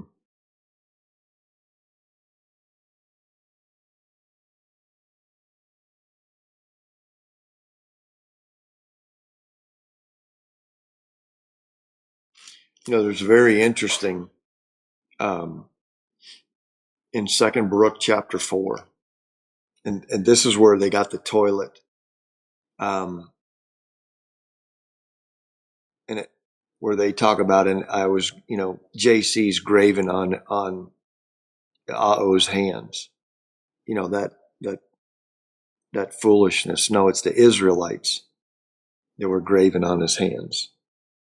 But it says here in Baruch, Second Baruch chapter 4, and Ao said to me, "This city shall be delivered up for a time." Now, right there, you got to think about Daniel chapter 9. And the people shall be chastened during a time, and the world will not be given over to oblivion. So he's telling us right then that the world is not going to be destroyed during this time right here. Verse 2, do you think that this is the city of which I said, on the palms of my hands have I engraved you? Verse 3, this building now built in your midst is not that which is revealed with me, that which was prepared beforehand here from the time when I took counsel to make paradise and showed it to Adam before he sinned. But when he transgressed the commandment, it was removed from him, as also paradise. So where I was going with here was in chapter 4, verse 1 and 2, talking about Jerusalem itself, which he references here in chapter 1, and the people in chapter 2. It's just an amazing book, Second Baruch. I mean, First Baruch all of Baruch is good. If you think Baruch was the prophet, he was the scribe of the prophet Yirmiyahu, and that in itself is such an honor, to be writing down Ao's words coming from the lips of Ao speaking through Yirmiyahu. It's pretty amazing. Very amazing. Anything else to add, brother? I was looking for something in Baruch that I read, but I can't find it. What are you hunting?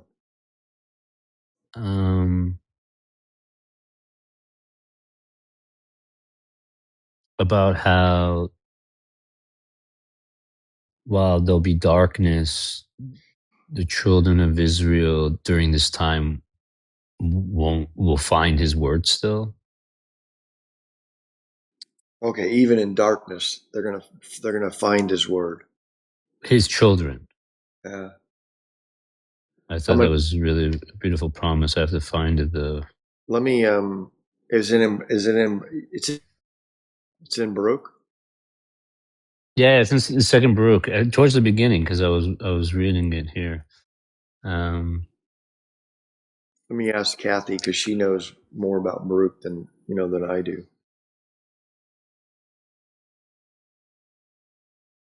Let me see if I can find it. Let me search darkness. Darkness.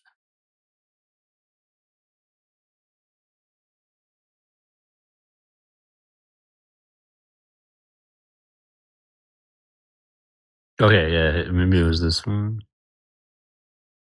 Oh yeah, here it is. I found it.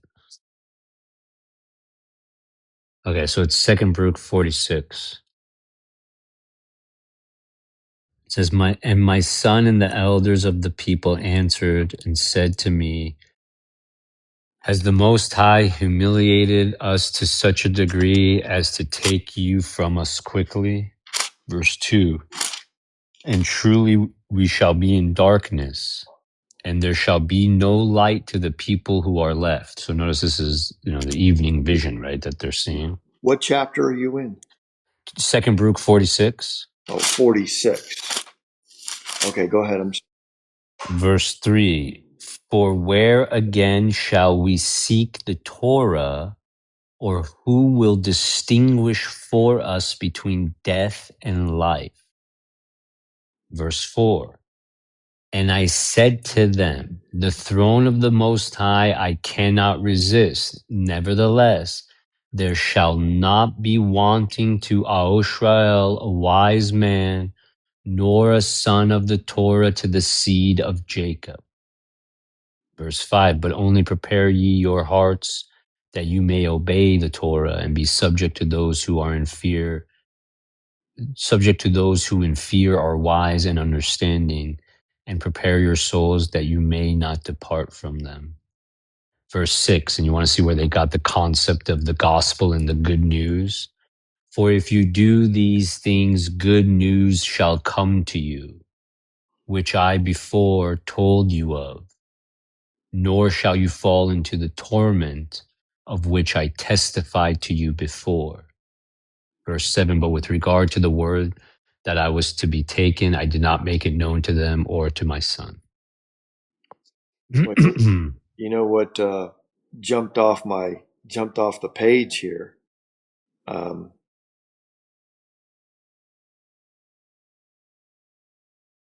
Is verse 5.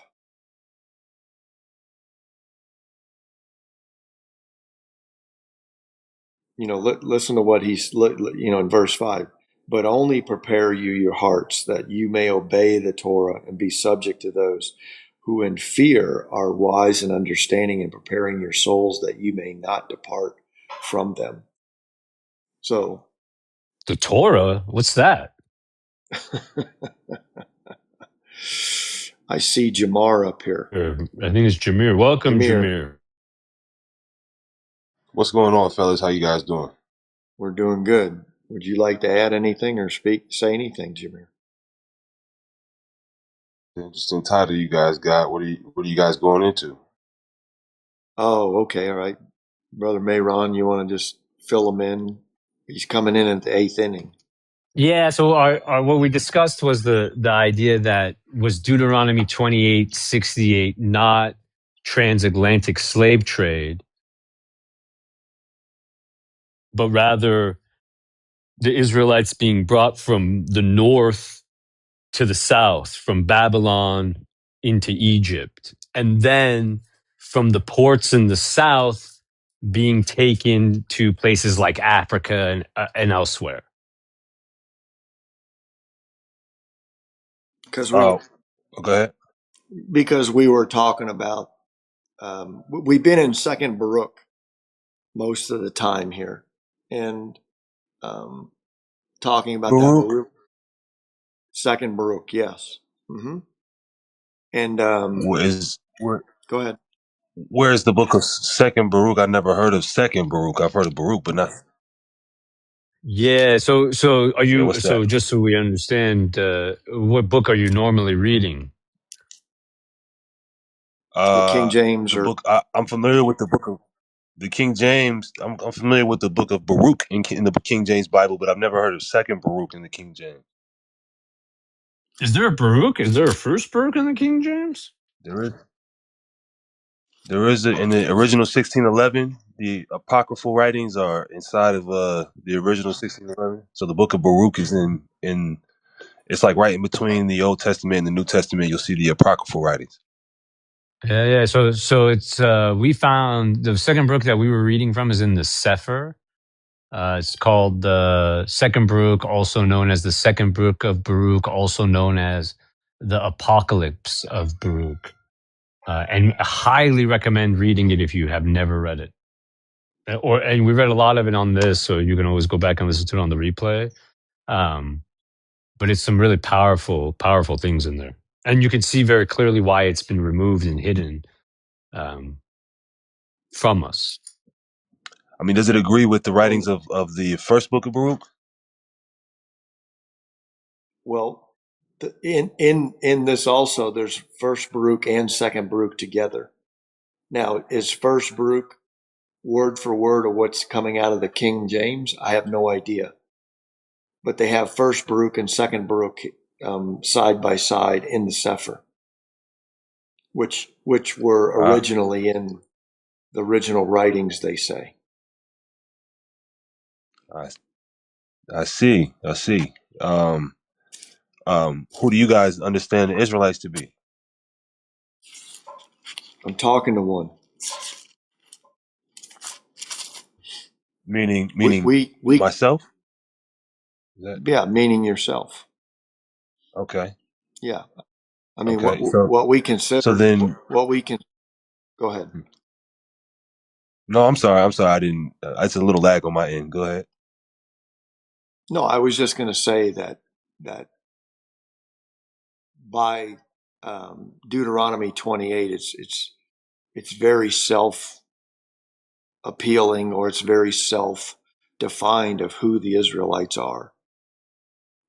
If you just look at, and we were just talking about the history of how the Edomites have rewritten all of history and when history has started. And just maybe 10 minutes, 15 minutes before you came on, we were talking about Africa. The history of Africa is you can't really find anything until the colonizers came and carved the whole place up and butchered it. But with that said, is that you've probably heard the term, people talk about JC and they'll say it's his story. History is his story. No, it's the Edomites. It's the Edomites. His story is because they've rewritten history. So history in the United States, history abroad, history in Europe, it's very vague in the 13, 14, 1500s, but it comes to life in the mid 1600s, so-called, when Columbus discovered America. Well, he didn't discover anything. He's just an Edomite devil is who he is. And they have him discovering America. Well, there was millions of Israelites waving from the shore to him. So anyway, we're bouncing all over the place here, but we just been in Second Baruch here. I want to make sure I Okay. answer your question. When you read Deuteronomy 28, I mean, who is the most oppressed? The Israelites have to be the most oppressed, the most bruised, abused, the most hated, the most despised. I mean, you got to take all those adjectives. That would describe an Israelite. And there's only one people on this earth that fits.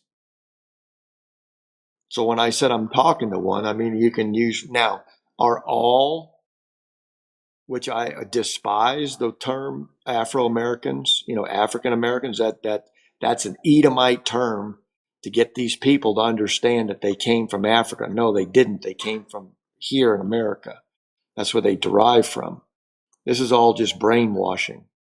But um, the Hold up. Wait. You term, said that the African American derives from America. You're saying? yes, absolutely, is You mean it? Jerusalem. Let's just say Uh, the true Jerusalem is here. And Brother Mayron, if you can just post Ayab Nazir, just post them up there, so Jameer can see this.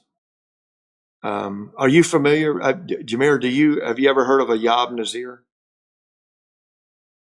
I've never heard of a Yab Nazir, no, Okay, all right. but I have So heard of he'll post. the belief.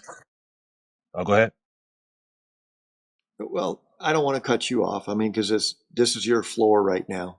Um, but you've heard of the belief that America is the promised land and all that. Well, a Yob here, he's got like 82 videos, and what he does is systematically tear apart piece by piece of why the promised land is not over there and it's here.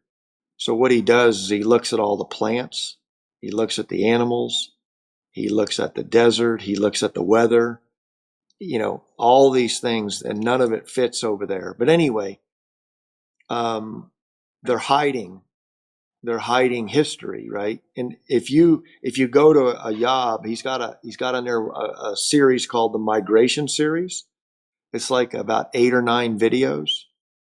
Takes you about maybe 3 hours to watch them. Very, very, very, very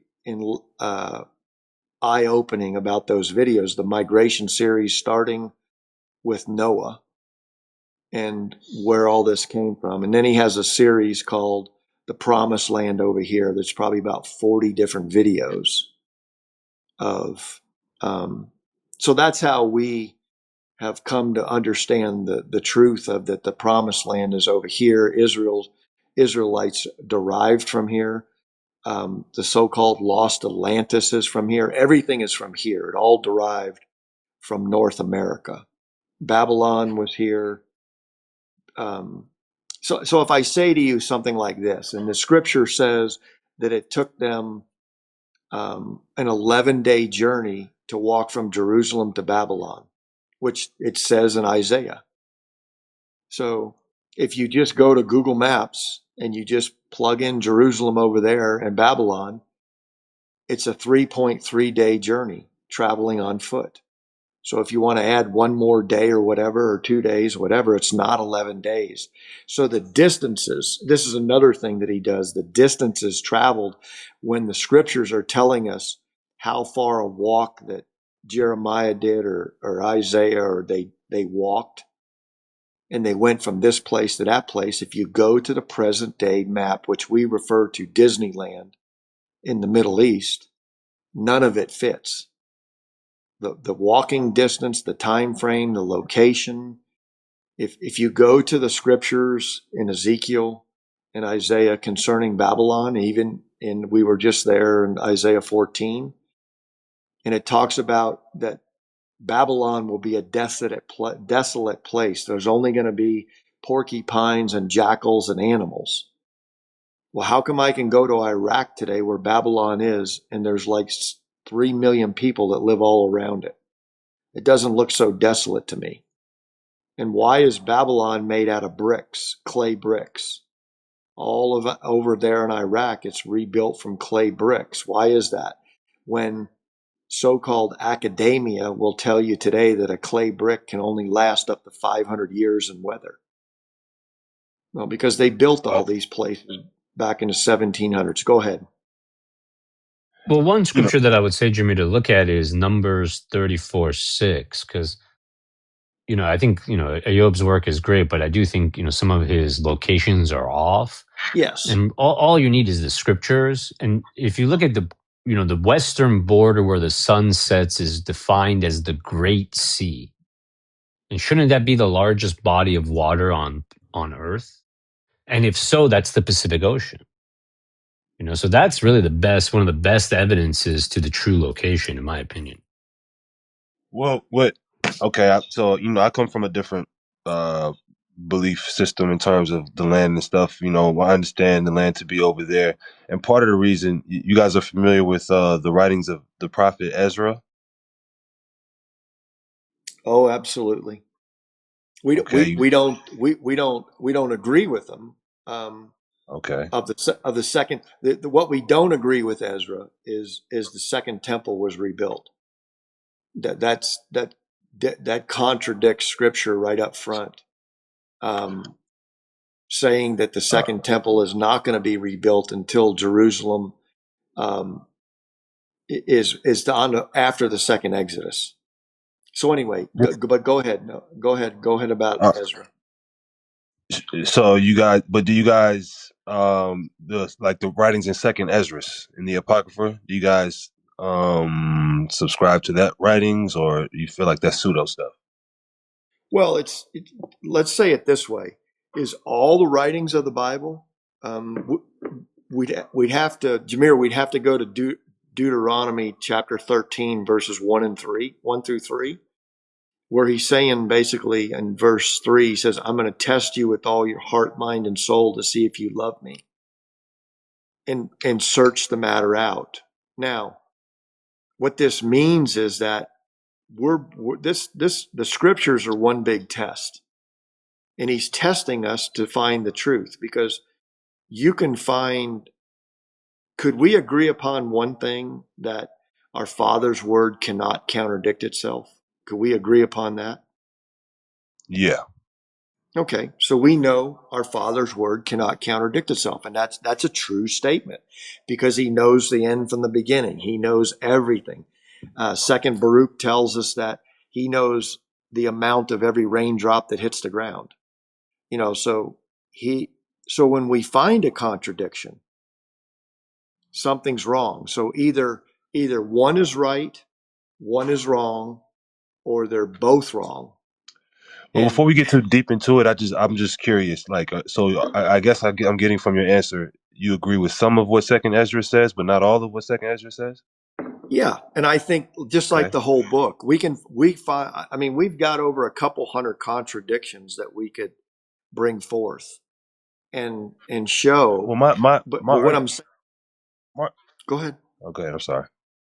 I'm not. I'm not. No, I'm you're not okay. arguing the validity of the scriptures. I'm not trying to have an argument about whether or not all of Second Ezra. I'm just trying to see, because there's writings in Second Ezra chapter 13 that talks about the Hmm. northern kingdom of Israel going to a land where never mankind had dwelt.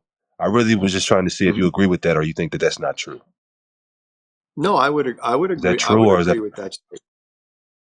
I would agree with that okay? statement. So, what was the land where never mankind had dwelt that the northern kingdom went to?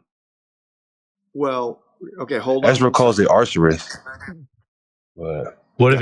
if it's what we were talking about? What if it's them being taken from here to Africa, for example, or other well, this is what places I'm that they're asking. I'm scattered asking to? how you guys understand it, because, you know, to me, Second Ezra 13 is proof positive that the Northern Kingdom came to the Americas. But that's why I'm curious as to how There, you guys. you would agree that Well, you're no, making an when you look at assumption if that the it's not an story that assumption. It's not an history assumption. tells us that It would this it was would the be new world it would and be an that's the old assumption. world is what's making you Yeah, believe yeah, that? yeah. Go ahead, Okay. Jameer. I'm Okay. sorry. Well, where do you guys believe or understand? Since because you said I'm assuming. Where is Arsarud? Well, hold on one second. I want to clarify something that was just back, and because we were talking about two different things. We're not just picking on Ezra. Okay, there's contradictions through the whole book. They're in Genesis, they're in Deuteronomy, they're everywhere. So I just wanted to say that you have to search the scriptures double, triple layer. All right. So now we're not just I picking will on say I just will say it's possible. A lot of times we say things are contradictions, but I'm just putting it out there just for us to consider. It's possible sometimes that we may misunderstand what the author's communicating and look at it as a contradiction when it's not. You know what I'm saying? So that's possible there. too. But again, my It argument is. wasn't about that part. So yeah. No, but you're correct. It's called an interpretation, and it's also called a translation.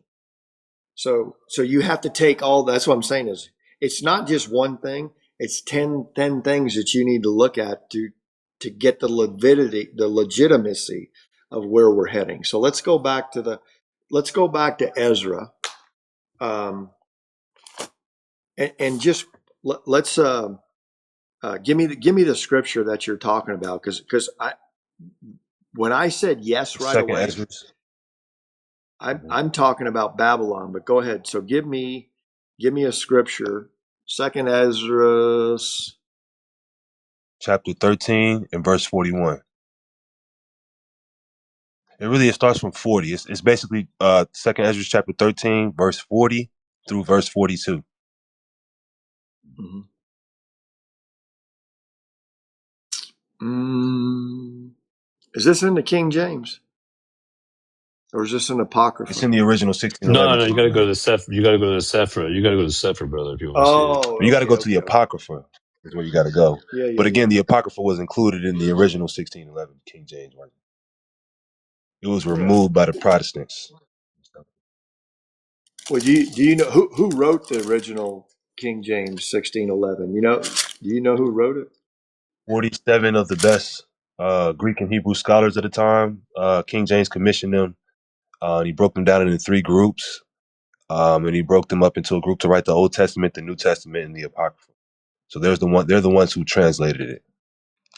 Do you know more about those 47 scholars? Like, do I know their names? No, no, because you gave a perfect description. I mean, most people Mhm. just say there was 47 scholars, but you started naming their ethnicity in there. But Well, at the I didn't name their ethnicity. I'm saying that end, they you were said they broken were. into groups. I weren't saying that they were Greek and Hebrew. I was saying they were used to translate the Greek and the Hebrew into English. Oh, okay, okay, all right. I thought you were saying they were Greeks and Hebrews. Okay, um, because what we were gonna point out is the 47 scholars were all Freemasons. And so this, you got to be very cognizant of the Freemasons and the Edomites, because this is the master builder that controls the earth. So, I mean, just keep that in the back of your mind. Um, You're saying and that and because you basically question the validity of their translation. well, Is that why you're bringing that up? partly, yeah, yeah, Okay. partly because of that. Because, but here, what I'm questioning right now is this: is there's one master. The creator is the master architect, and he draws the blueprints, and he has what the map. Um, he has all the plans and the definitions for the creation, and he hands it off to the master builder. And the master builder of the world are basically the Masons, the Masonic, and they're carrying out the orders of our Father above. They're the ones that came against Israel. They're the ones that chasten. There's the ones that do this. There's the ones that are running the earth. You want to call them the Rockefellers, the Carnegies, and all those people like that. You can call them whatever you want. I just like to refer to them as the master builders. But they're all in a group, and that group are the Masons or the Masonics. I used to be a Mason. Okay, brother Mayron here, he was a Mason. I was never a master Mason, but we came out of this religion, because that's what Masonry is. It's a religion, and it's just it's from the pit.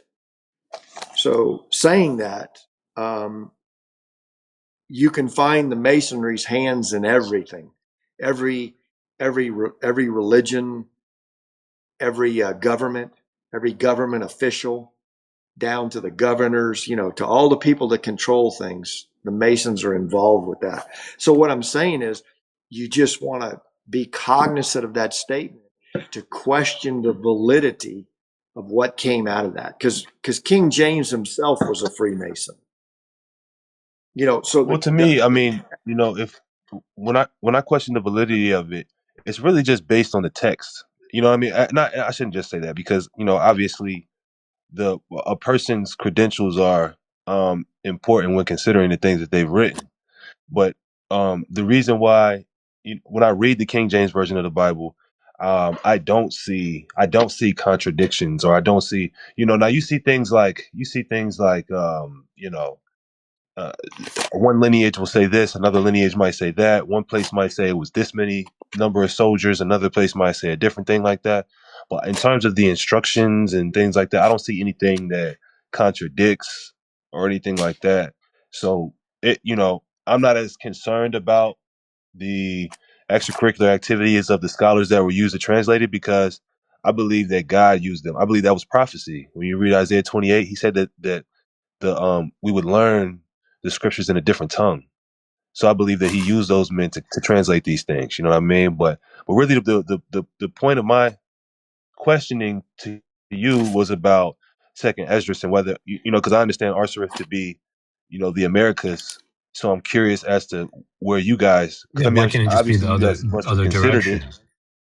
Say it again. Yeah, but I'm saying why can't it just be the other direction? I understand what you're saying, Well, we but would need it's proof to, just as. you know what I mean. We can't just we But can't what when assume. you say proof? Can't Okay, assume. so when you say you want proof, what's your proof that it was that direction? That it was Well, because one what I proof. would also point you to is this. Here's an example that I would have you to ponder. Right, if you go to verse 46, it says they dwell there until the latter time, and now when they shall begin to come.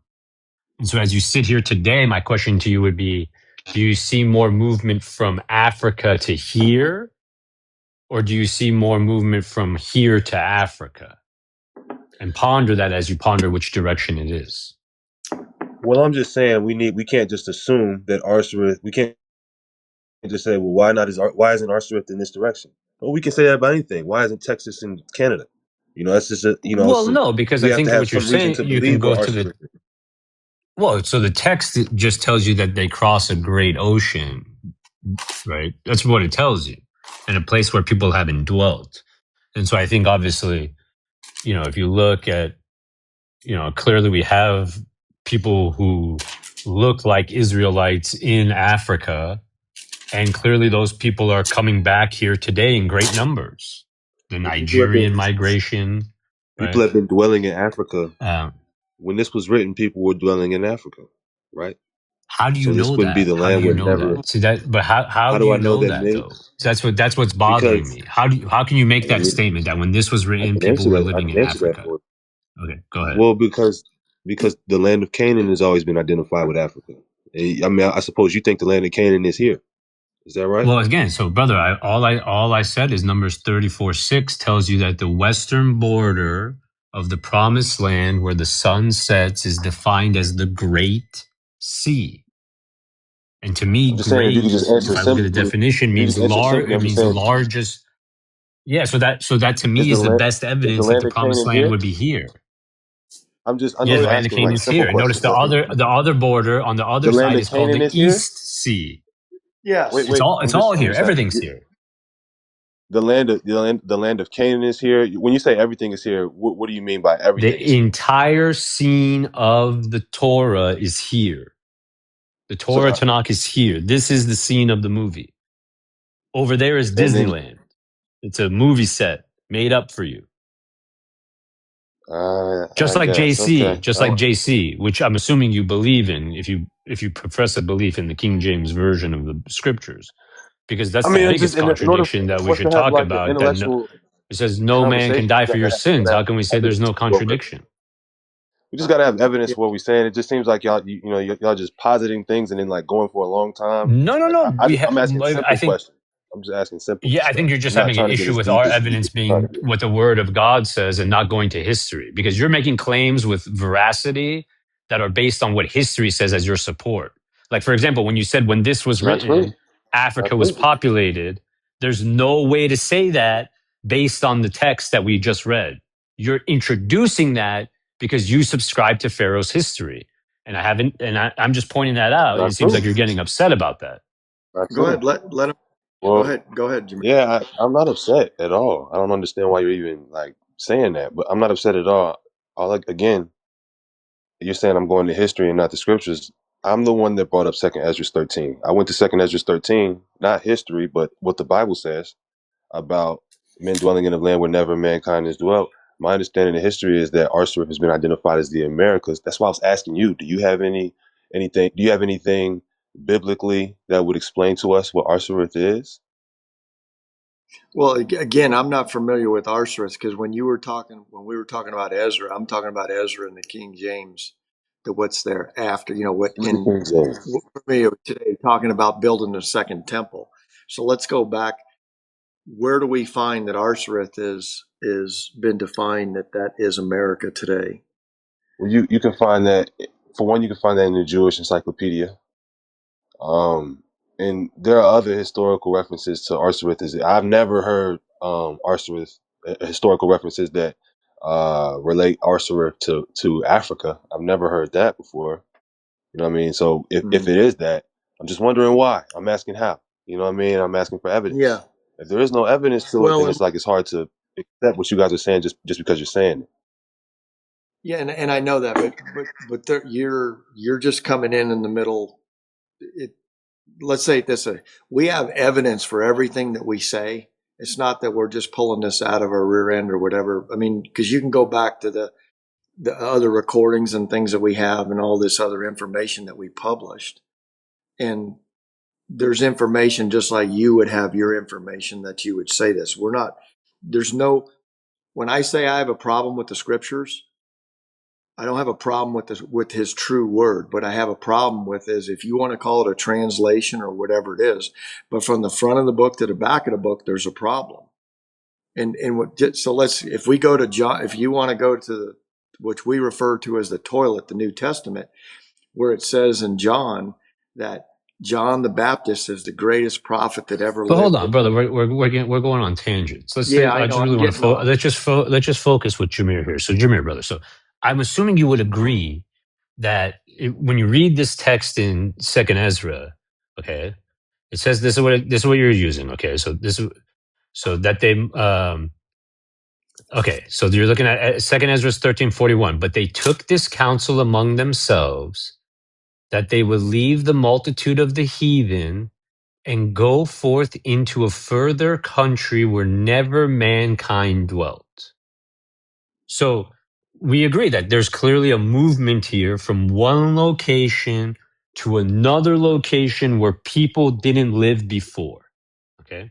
Now, notice if we continue down here, okay, 44, for the Most High then showed signs for them and held still the flood till they were passed over. Verse 45. For through that country there was a great way to go, namely a year and a half. And the same region is called Azareth. Now, so I don't know. This seems to be implying that God parted the sea for them to walk there, right? And it takes a year and a half to get there, right? Um, Well, I don't read it like that. I don't read it as well, he I don't know. parted the Yeah. sea. He just calmed the calm this. It wasn't like it wasn't a stormy voyage. He held still Got the it. So flood they so want that we to, were but able it to does pass. it take a year and a half by boat to get from Africa to America or vice versa? What is that voyage? Well, it would if you needed to stop. You wouldn't leave from one place on a boat and sail there straight. You wouldn't sail from Africa to America without stop because they went through the Euphrates and they went around the tip, the bottom tip of Africa, to come back up and through the Atlantic and back over to America. But they would have That's what it's saying. stopped in the continent of Africa. You're not stopping somewhere in the. You're saying you when you say they would stop, like when Right. let's assume we believe the transatlantic slave trade to be true. Those slave trips didn't stop, did they? Well, this isn't talking about Second Ezra 13 isn't talking about the slave trade at No, all. no, 100%. I'm just using that as an Right. example of you do taking a voyage and not stopping because I don't think you would Well, stop, right? the slave trade was different. The slave trade you left from the west coast of Africa, that's a straight shot across the Atlantic, as opposed to coming from Eastern Africa, going around the bottom tip of Africa and coming back up. So you would stop. You would stop at certain points um, for, Because for, again for, for food. we're assuming so I'm just so again we're making an assumption that this voyage is from the east coast of Africa to America, but you would agree that if I was coming from Not America to assuming. Africa, I could do that same straight shot and not When necessarily we're stop, right? And that's what I'm Well, it's asking, not that an assumption. voyage. But I'm just asking that It's not an voyage assumption from because America. it tells you where they were. Why They is were that? in the Assyrian captivity. They left from But that Assyria. doesn't. They left from But that under doesn't the tell you where. But that doesn't tell you where when you Assyria is, right? It's the same idea of yes, it when you tells read us here Second it's a Kings place called 17. Azareth, right? But we can't. You can't tell No, us. Just because it's called you're not Azareth trying to here hear doesn't me. mean You're not trying to hear what I'm what saying. did I miss? When What did I miss? when you read Second Kings chapter 17, it tells you where the northern kingdom was. So it's not an assumption that they were Oh, Like when I say Eastern okay, Africa, when you they say were that, what does it Caribbean. say? Can we read that? Can we read that It text that you're says referring Second to? Kings chapter 17 and verse 5. It says, Then the king of Assyria came up throughout all the land and went up to Samaria and besieged it 3 years. In the ninth year of Hoshea, the king of Assyria took Samaria and carried Israel away into Assyria and placed them in Halah, in Habor, by the river of Gozan and in the city of the Medes. This isn't Western Africa. This is further east. This is further east. But how do you And know? How do you know that? That's what I'm not understanding, brother. Where are you because getting these places are a listed on a map. geographic location? I know, but so just Habor. because I took a map and named things the same things that they're called in the scripture doesn't mean that it's true. Like I mean, these are for just crazy things example, you're saying. I'm Like, assuming. because Hold then I would on, but ask you, hold on. Just walk with me wait. for a I would second. I'm ask you, assuming when you, the Mormons where write is Gozan? down, brother, listen to me. Listen, when the You Mormons jump write everywhere. You're down jumping that the everywhere. Now you're talking promised about land is Mormons. here, no. I'm just trying to use an example for you. There's a Jumping scripture. around. There's quote unquote text that people will point to as the word of God that they'll say that the promised land is here. The Islam says Mecca is over here. It's this. This is the promised land. So again, what I'm saying is just based on the text you read, I can't say this is Africa. Yes, This is you not can. Africa. All I can Yes, do you is read can. a text. How? But that's what I'm not understanding. So Where is help me Habor? get where you are. Where is Habor? Again, Where is Habor? You don't. That's I'm what I'm just saying. all I'm trying to Listen to emphasize what I'm is saying. you can't answer that question based on just this text. Do you Yeah, agree oh, with this that is or what I'm no? saying. I'm saying this is what I'm saying. These are Can real you get places. can I get a yes no answer to that question before No. you go My somewhere answer is else? no. And let me. Can I expound? You The answer is don't agree no. with Can that. I? Okay, go ahead. Expound on that. Okay. Okay. These are real places. I don't know if you believe in the writings in Second Kings 17, but Habor is a real city. Do you agree that Habor I is a have real no city? doubt that it's a real city. I think you're missing Okay. what I'm saying. What I'm saying Okay. is, No, why no, do I let me just say believe what I'm it's saying. Let where me just say what you are claiming? That's what I'm asking you. I'm There's not nothing in the saying that. text that I'm not says saying this that. is the I'm location. not saying that. Like, for I'm example, not there's no saying that. I'm not saying that. coordinates. I'm not saying that. I'm not saying that. I'm not saying that. I'm not Okay. saying that. But you're not trying Okay. to hear me. I'm asking you. You agree that Habor is a real city. So then, and you're not going to Of answer course. because I can see how you've been. I've been see how you've been dealing with this conversation. But if I was to ask and you were to give me an answer, that I would appreciate it. But I'm just asking, where is Habor? You're going to give me a So long again, roundabout so answer, but you're not going to tell me where it's no. at. So I'm just saying, based on what you read, You see, you're not going to I know answer. that Say it's it. located near the promised land, near Assyria. I'm just That's asking what, where just Habor based is. on that text. Again, I'm just based on the asking. text you read, I'm giving you the answer. It's in the geographic proximity of those areas.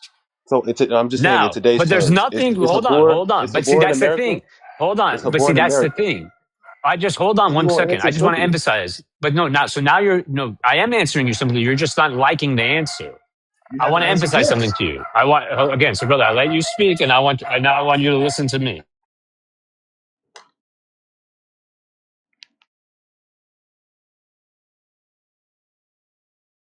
I'm just asking where Habor is at. I mean, Ron, do you know where Habor is at?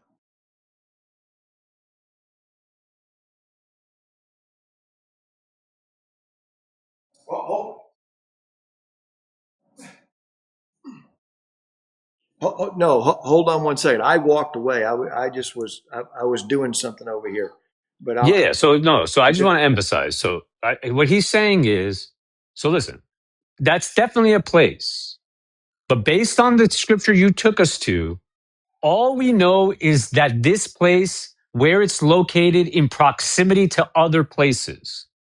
Nothing in that scripture tells me if that's Africa or America.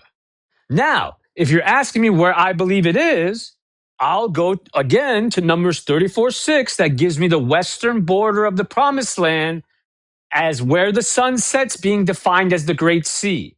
You also have the East Sea described on the opposite end.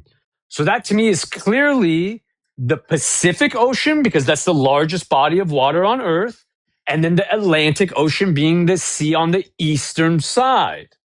You do not have that with any of the locations elsewhere. Mediterranean Sea, Atlantic Ocean, and nothing, right? Indian Sea. Atlantic Ocean can't be the Great Sea. It's not larger than Pacific. So, yes, from that perspective, my opinion based on that scripture is that it's here. But what I'm trying to get through your head, Jameer, is you have introduced nothing to support that it's where you're claiming. None of these scriptures support that. Well,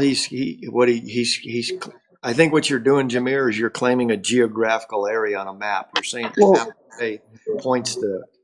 well, even if you take away what I believe these places are, what I'm saying is, and I'm really speaking more to Jeremiah, it's like you, you will never, and I can see from the conversation now, you will never answer the question of where Habor is. You'll say, my opinion is that based on what I read in, I believe you said Joshua or Numbers, saying based on that, I believe that Habor is in America. Is essentially what I'm. You're not even really saying that, but I guess I'm assuming that that's what you mean by what you're saying. That Habor is in America. That the cities of the Medes is in America. That the river goes on Correct. is As in I said, America. And I all I'm saying, answered that all question, I'm and that's what asking for, bothers me. and all I'm asking for, Because I Jeremiah. answered that Well, question. well, I said okay, it's all here. just a quick, just a quick And yes. James can attest. Okay, so it's here. I said it's So it's all here. here. And you even I hear asked you. me a I hear you. qualifying question. So it's strange to then It's all say I here. didn't answer your You're question. gonna keep It saying seems it, you but I'm don't showing like that the I answer understand. to I'm my saying it's question. all here. So it's It's all clear. I here. just want to be It's clear. all I here. did answer your question. You just don't like the answer. I'm still manning it. You keep saying I'm still manning it. You're saying it's all here, but you keep saying you won't accept my answer. I'm saying you're saying it's all here. You're saying Gozan is here. The cities of the Medes is here. The river goes, and this is what I'm saying is I've never seen anything that would indicate that to me. And you're saying that well, my proof is what I read to you out of Numbers or Joshua, wherever you read about the sun in the Well, east that's and the all only that stuff, source of truth about that the we have is place. the word of God. You're You're going to saying go to that's the history and say, look, only history that says my this. proof.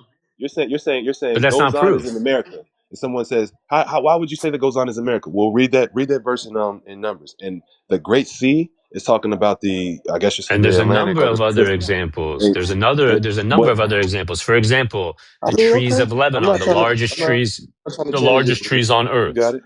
No, but I just want to point out that it's not just that. Deuteronomy 28:68 says, I will bring you back to Egypt. Where are your people located currently? And so there's plenty of other things to point to. I'm just trying to convey to you that the things you read in Kings do not establish your point that this is Africa.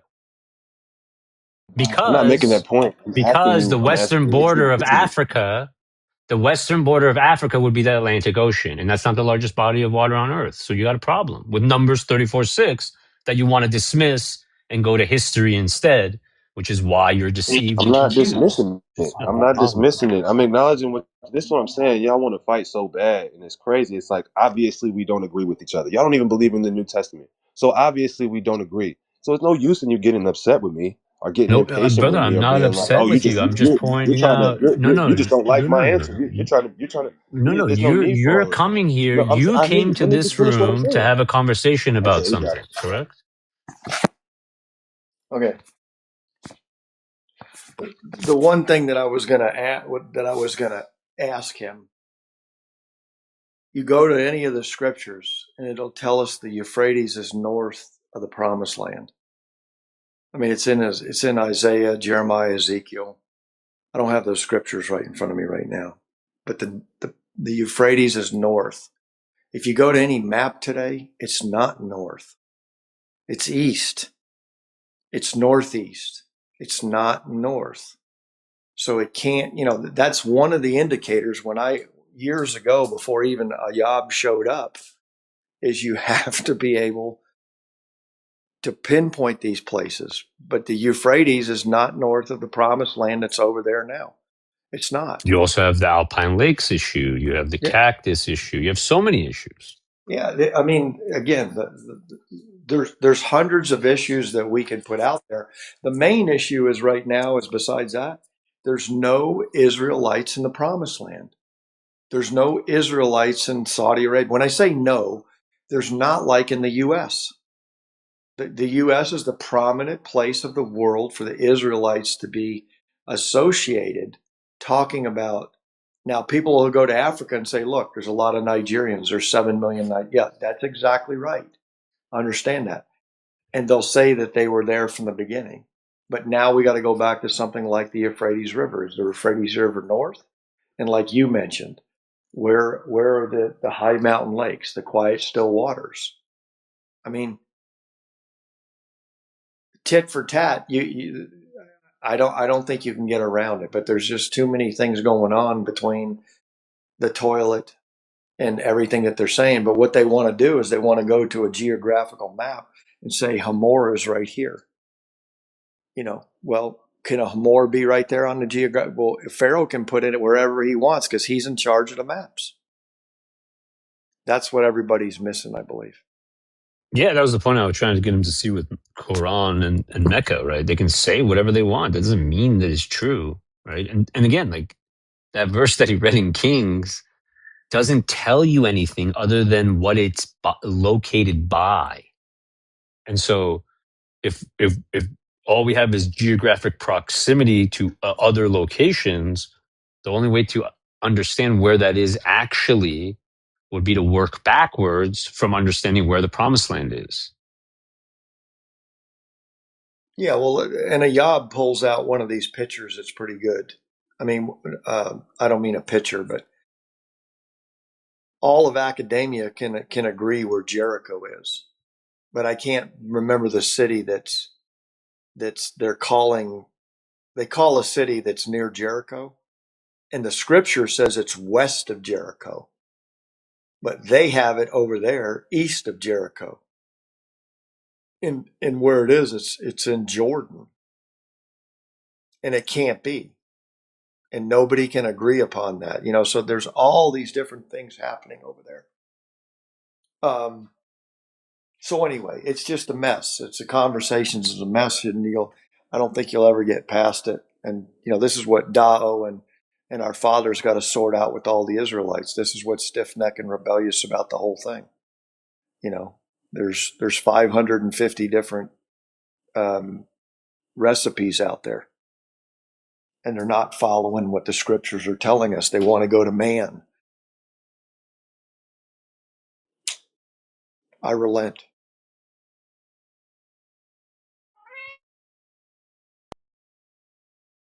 Well, I got one thing because I agree with you. And just so we can remind everybody what the word of the Most High says regarding this topic, Jeremiah 17:5. Thus said Ah-Oh, cursed be the man that trusts in man. And so, listen, we can look at everything, right? But our source of truth is his word. And being able to rightly divide that word is what Brother James talks about all the time about these contradictions. And, for someone to look at the King James Version and say there's no contradictions means that the Most High has blinded you. That's what that means.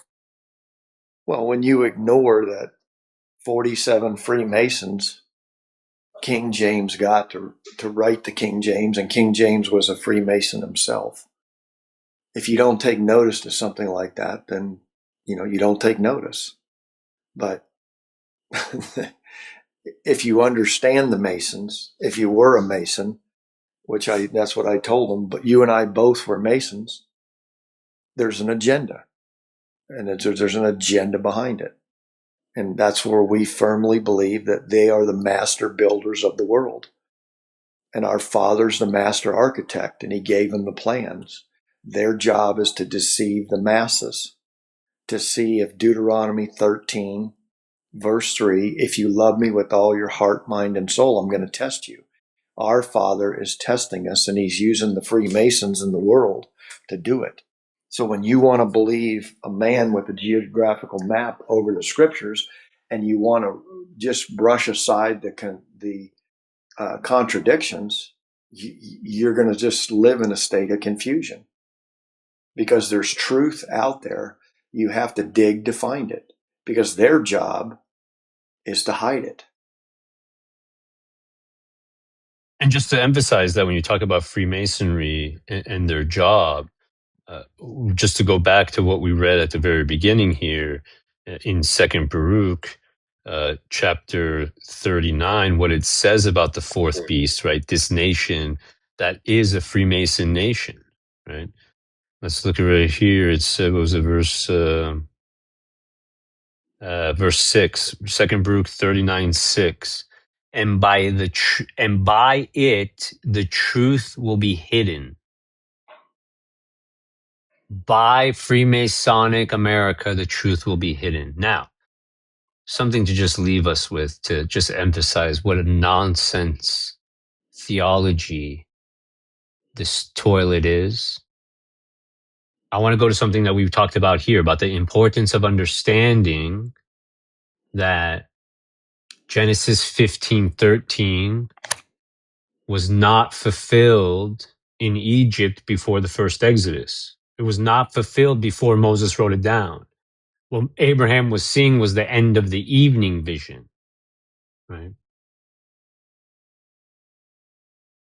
But notice what Acts says. If you go to Acts, okay, Acts 7, okay. First, I'm going to start in verse 6. And God spoke on this wise, that Abraham's seed should sojourn in a strange land, and that they should bring them into bondage and entreat them evil 400 years. Verse 7. And the nation to whom they shall be in bondage will I judge, said Ah-oh. And after that shall they come forth and serve me in this place. I want to point out that these are verses 6, 7 in Acts chapter 7, just for the record. When everyone was running around yelling 6, 7, right, was the same time as the prophet Elijah returning, right? And these verses actually starting to be fulfilled here, or the culmination of these verses being fulfilled here in America, right? But so you notice, sets forth the same prophecy, Acts 7, 6, and 7, as Genesis 15, 13, and 14. And as you progress in this chapter, that book of Acts, the New Testament, claims that this promise was fulfilled in Egypt, verse 17. But when the time of the promise drew nigh, which God had sworn to Abraham, the people grew and multiplied in Egypt. Verse 18, till another king arose, which knew not Joseph. So notice it's clearly trying to imply here that Genesis 15, 13, and 14 were fulfilled in Egypt before the first Exodus, which by itself should make you take the book of Acts and throw it in the trash can. By itself. But then if we continue, we also have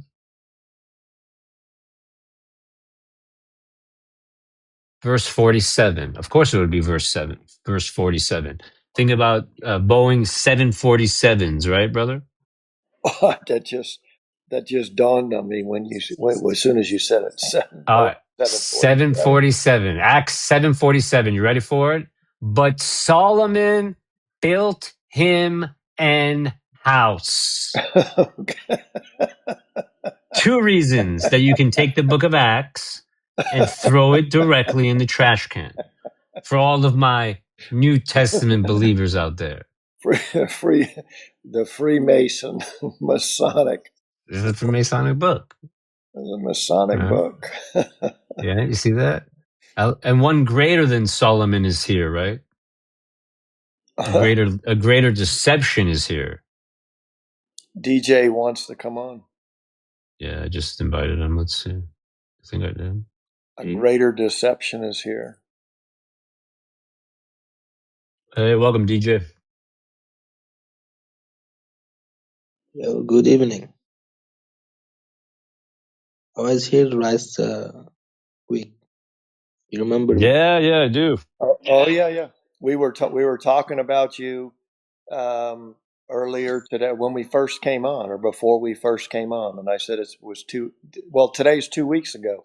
We didn't see you last week, but anyway, we remember you. And go ahead. Yeah. You say that I need to read the Torah, and I read it. You did All right, read it. what did you think? I think there's some a similar thing in Torah and Quran, but they are different. Hmm. And I found some contradictions. Like in the Torah, in some chapter, they say that the human exists first, then they say the animals, and they say that the sun exists before the earth. In the Quran, it says that. No, in Torah, It says the sun exists before the earth. Where'd you get that? from the Torah.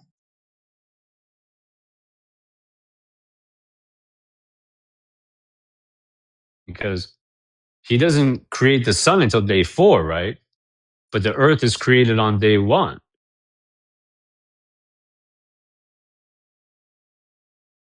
Do you So, do you so remember? the You remember where it was, DJ? Yeah, I was saying that I'm looking for miracles to believe that book because there are nothing gonna make me believe in this book except the miracle. And you say to me that I have to read it with the spirit, and you give me a certain way to breathe. Well, no. What I said when I said if you want a miracle, I got a miracle for you. I told you you're going to see a black man named Elijah appear, and he's going to be with a black man named David, and they're going to go to Donald Trump like Moses and Aaron went to Pharaoh, and David is going to have the same staff Moses had, and he's going to use it to bring signs and wonders on America, including plagues that will destroy this place, and the second Exodus will commence in 7 years. That's what I said to that. In terms of the breathing, we were trying to ask you, if that, what sound do you make when you breathe, with the idea being, could that be the name of the Most High God? Yeah, but what if I die before?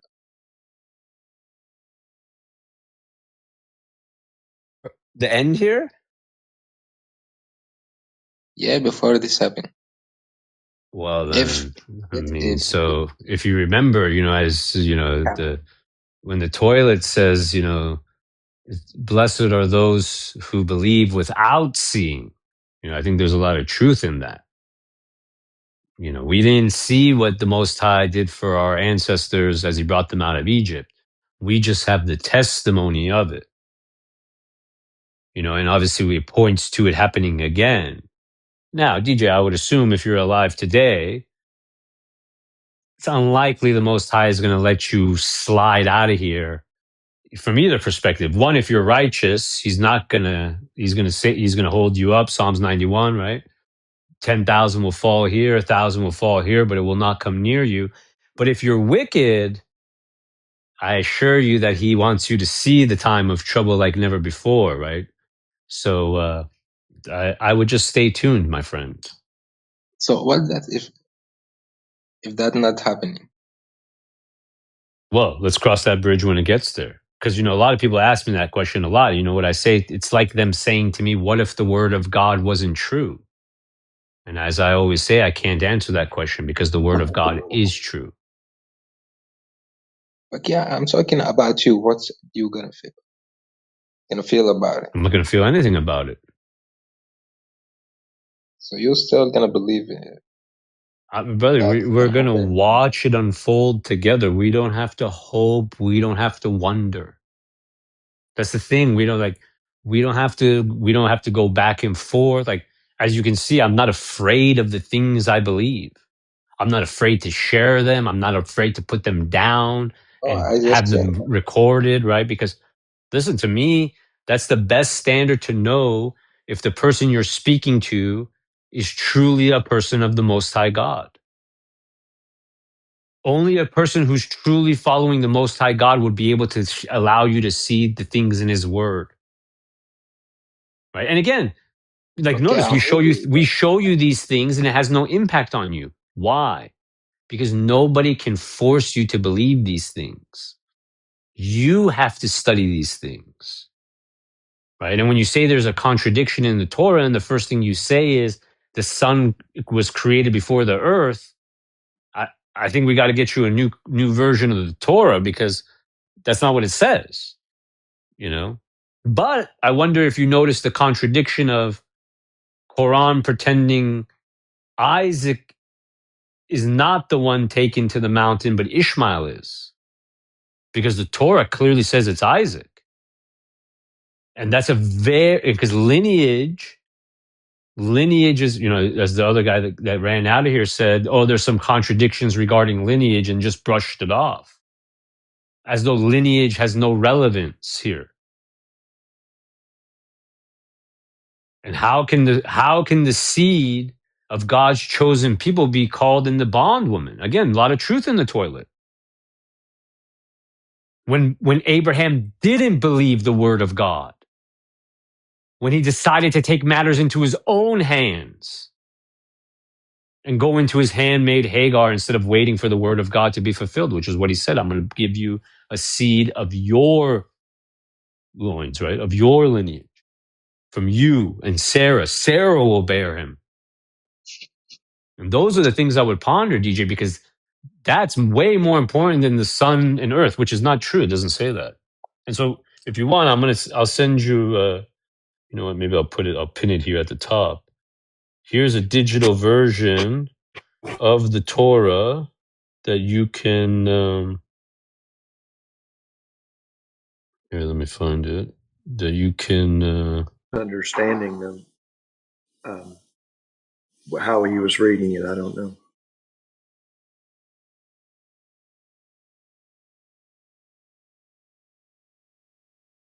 yeah, and some of the translations, So the King the light James is is the the worst, is one not of the worst translations. the light is not the sun. Well, it can't be the sun, because he creates the sun on day 4, right? And so, yeah, you're a great question, right? What is that? What's going on there? You notice he speaks for the first time.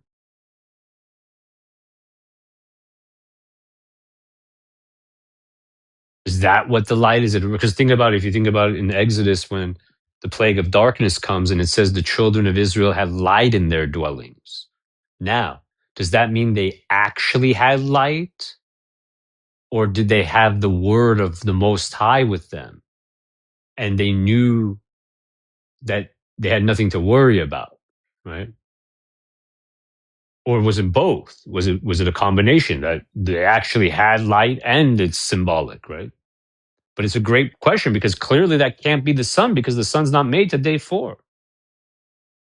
But that's not a contradiction. It's just something's something to study, right? I think that's definitely something that God leaves there for us to sit there and ponder. What is that? And notice then he separates light from darkness, and he already creates day and night before we have the lights that govern them. So really, really interesting. Absolutely. And I put that link up there Okay. in the top 2 for you But if you want to take a look at it. Um, has some footnotes too that you might find another one. interesting, that will make you study some things more. And the last time you say the animals exist before the human, right?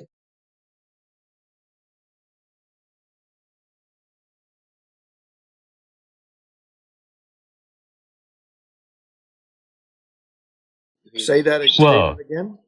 I think we said the ocean animals and the birds. That's day 5, right?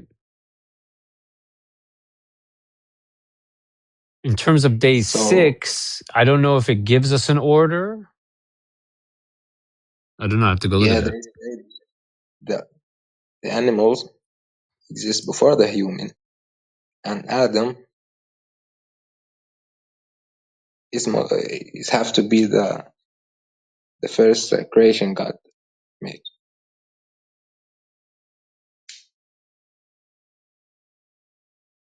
I think this is contradiction. Hold on, but I'm not understanding. Where are you getting that? Are you saying that because Adam names them? Because where in the text does it say that? Because I'm going to just go. Let's go to Genesis. Genesis. Let's go to day 5. All right. No.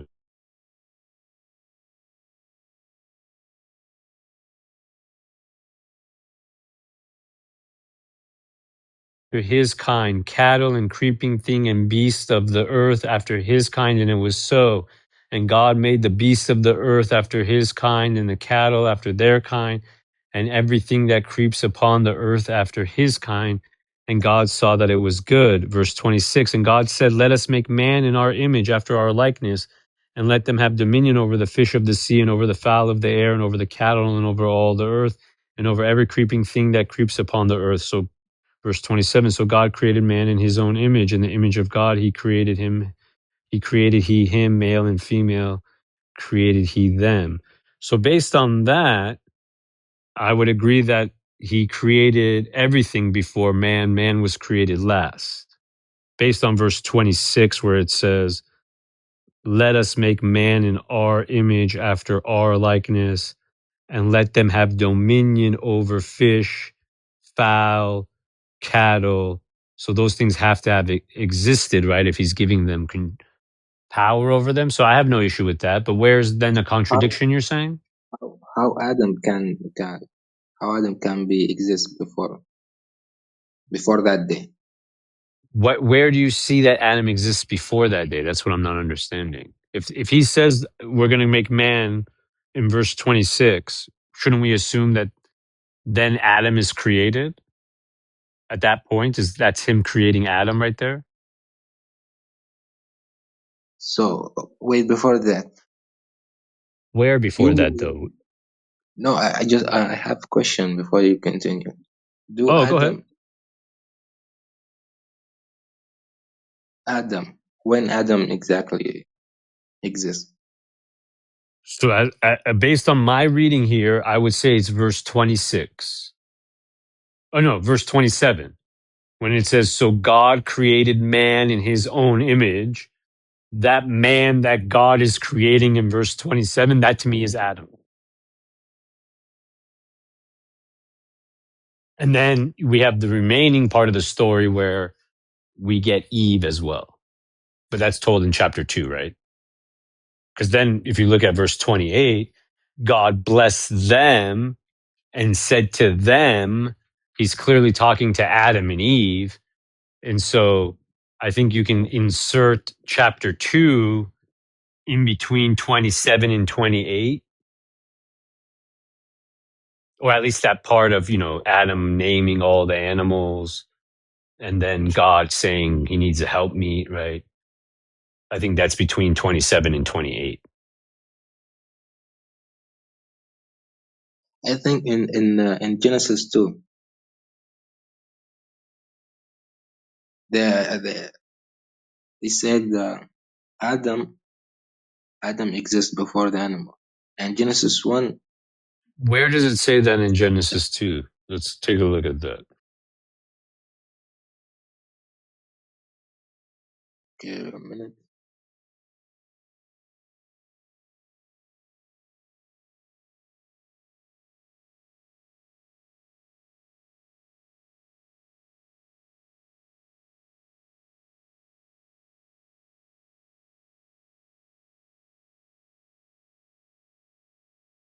Oh, I see what you're saying. Verse 19. It does imply that.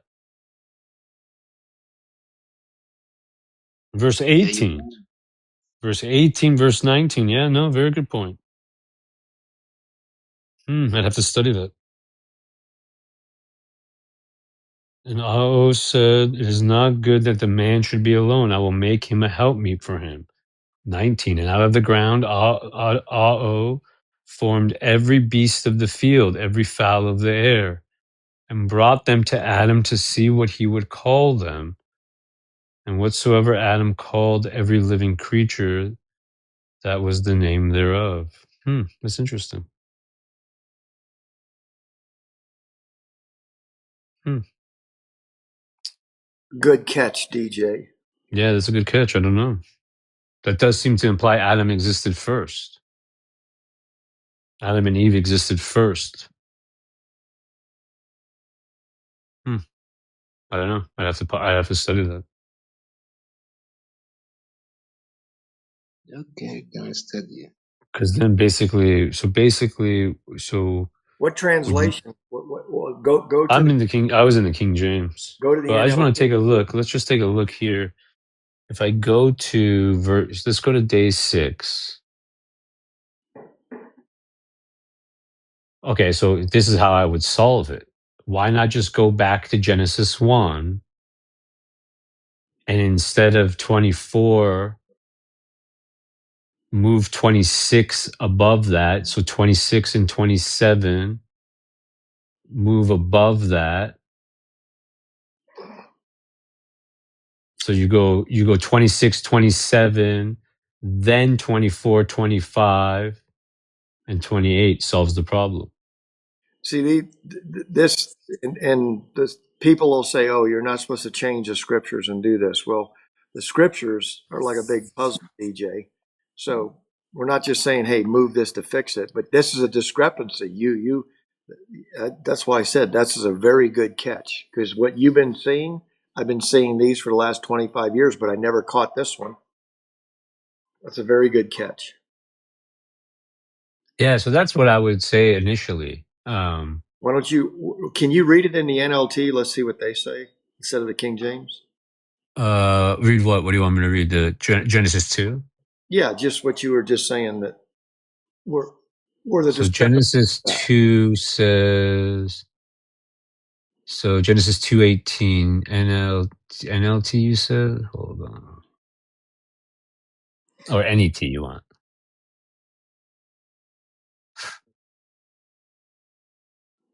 All right, 18. Said, "It is not good for man to be alone. I will make a companion for him who corresponds to him."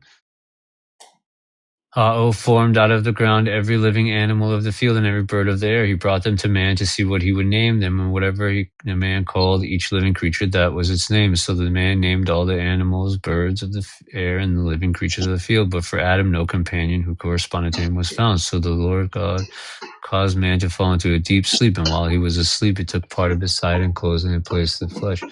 Yeah, I think it's a very easy solution, but I think that would be the.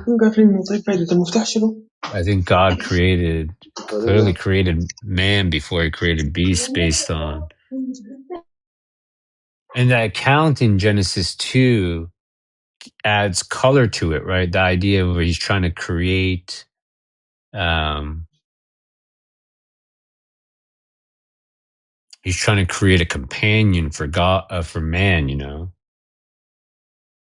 and he starts off with animals and birds. That doesn't work, and then creates woman. So I got no problem with that. And in fact, I'm going to update the digital Torah right now, DJ.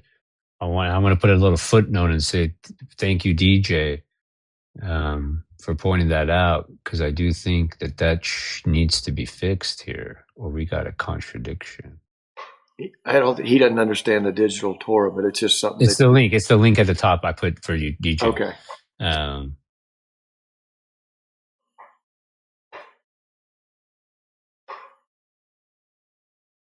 yeah.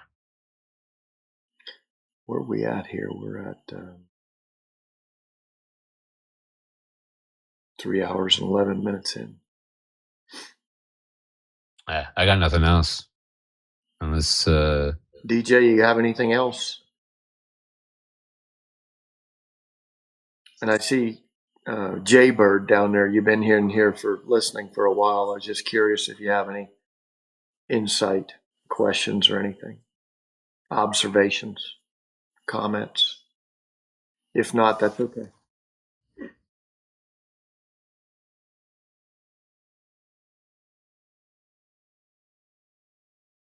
I think DJ was dealing with something at home or something right now. It sounded like a little bit, but so he may come back on here in just a second. But I'm basically done, unless there's something else that comes up here. No, I got nothing else. I thought that was a nice discussion. We'll be back same time next week. Well, I'm glad. Second Baruch chapter 39. Um, I wanted to clarify something. When the other guy Jameer was on. Uh, Hold on one second, please.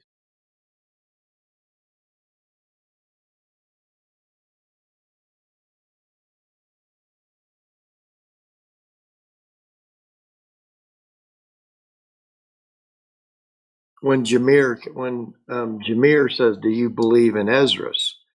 In this scripture where he's talking about the north, and I said absolutely, because I'm thinking of the King James Esdras, because all it is about the Second Temple, Babylon North, and all that. That Babylon's in the north. I didn't know he was going to the Asherah I got pole. no problem with that, though. I got no problem with that. And Oh it's yeah, really actually quite powerful. But that's the thing. I was trying to get him to see that the likelihood exists that it's the other direction.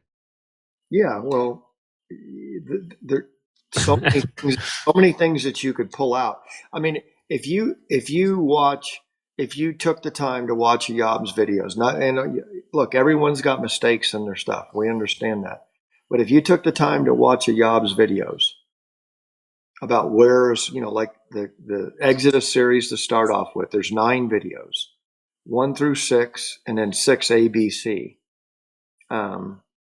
And then you have the promised land. You have if you watch those and look at all the, it's very, very hard to refute what he's saying. And in fact, you can't refute probably 90% of it.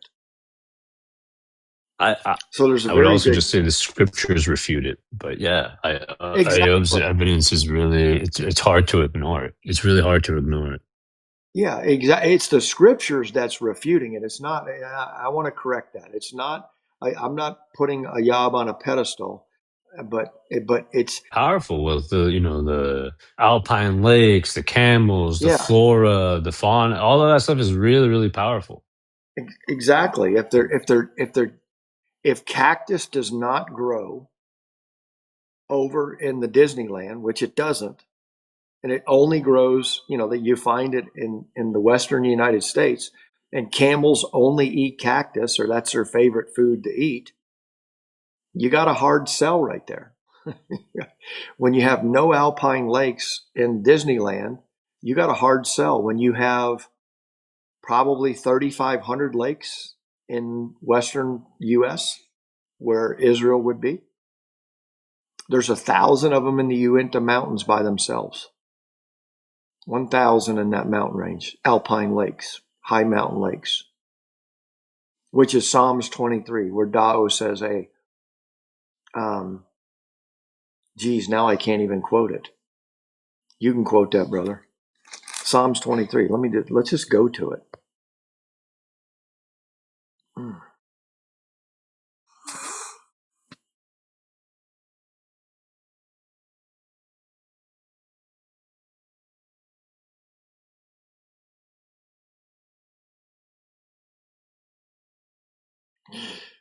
Is Ah is my shepherd, and I shall not want. He maketh me to lie down in green pastures, and he leadeth me besides the still waters.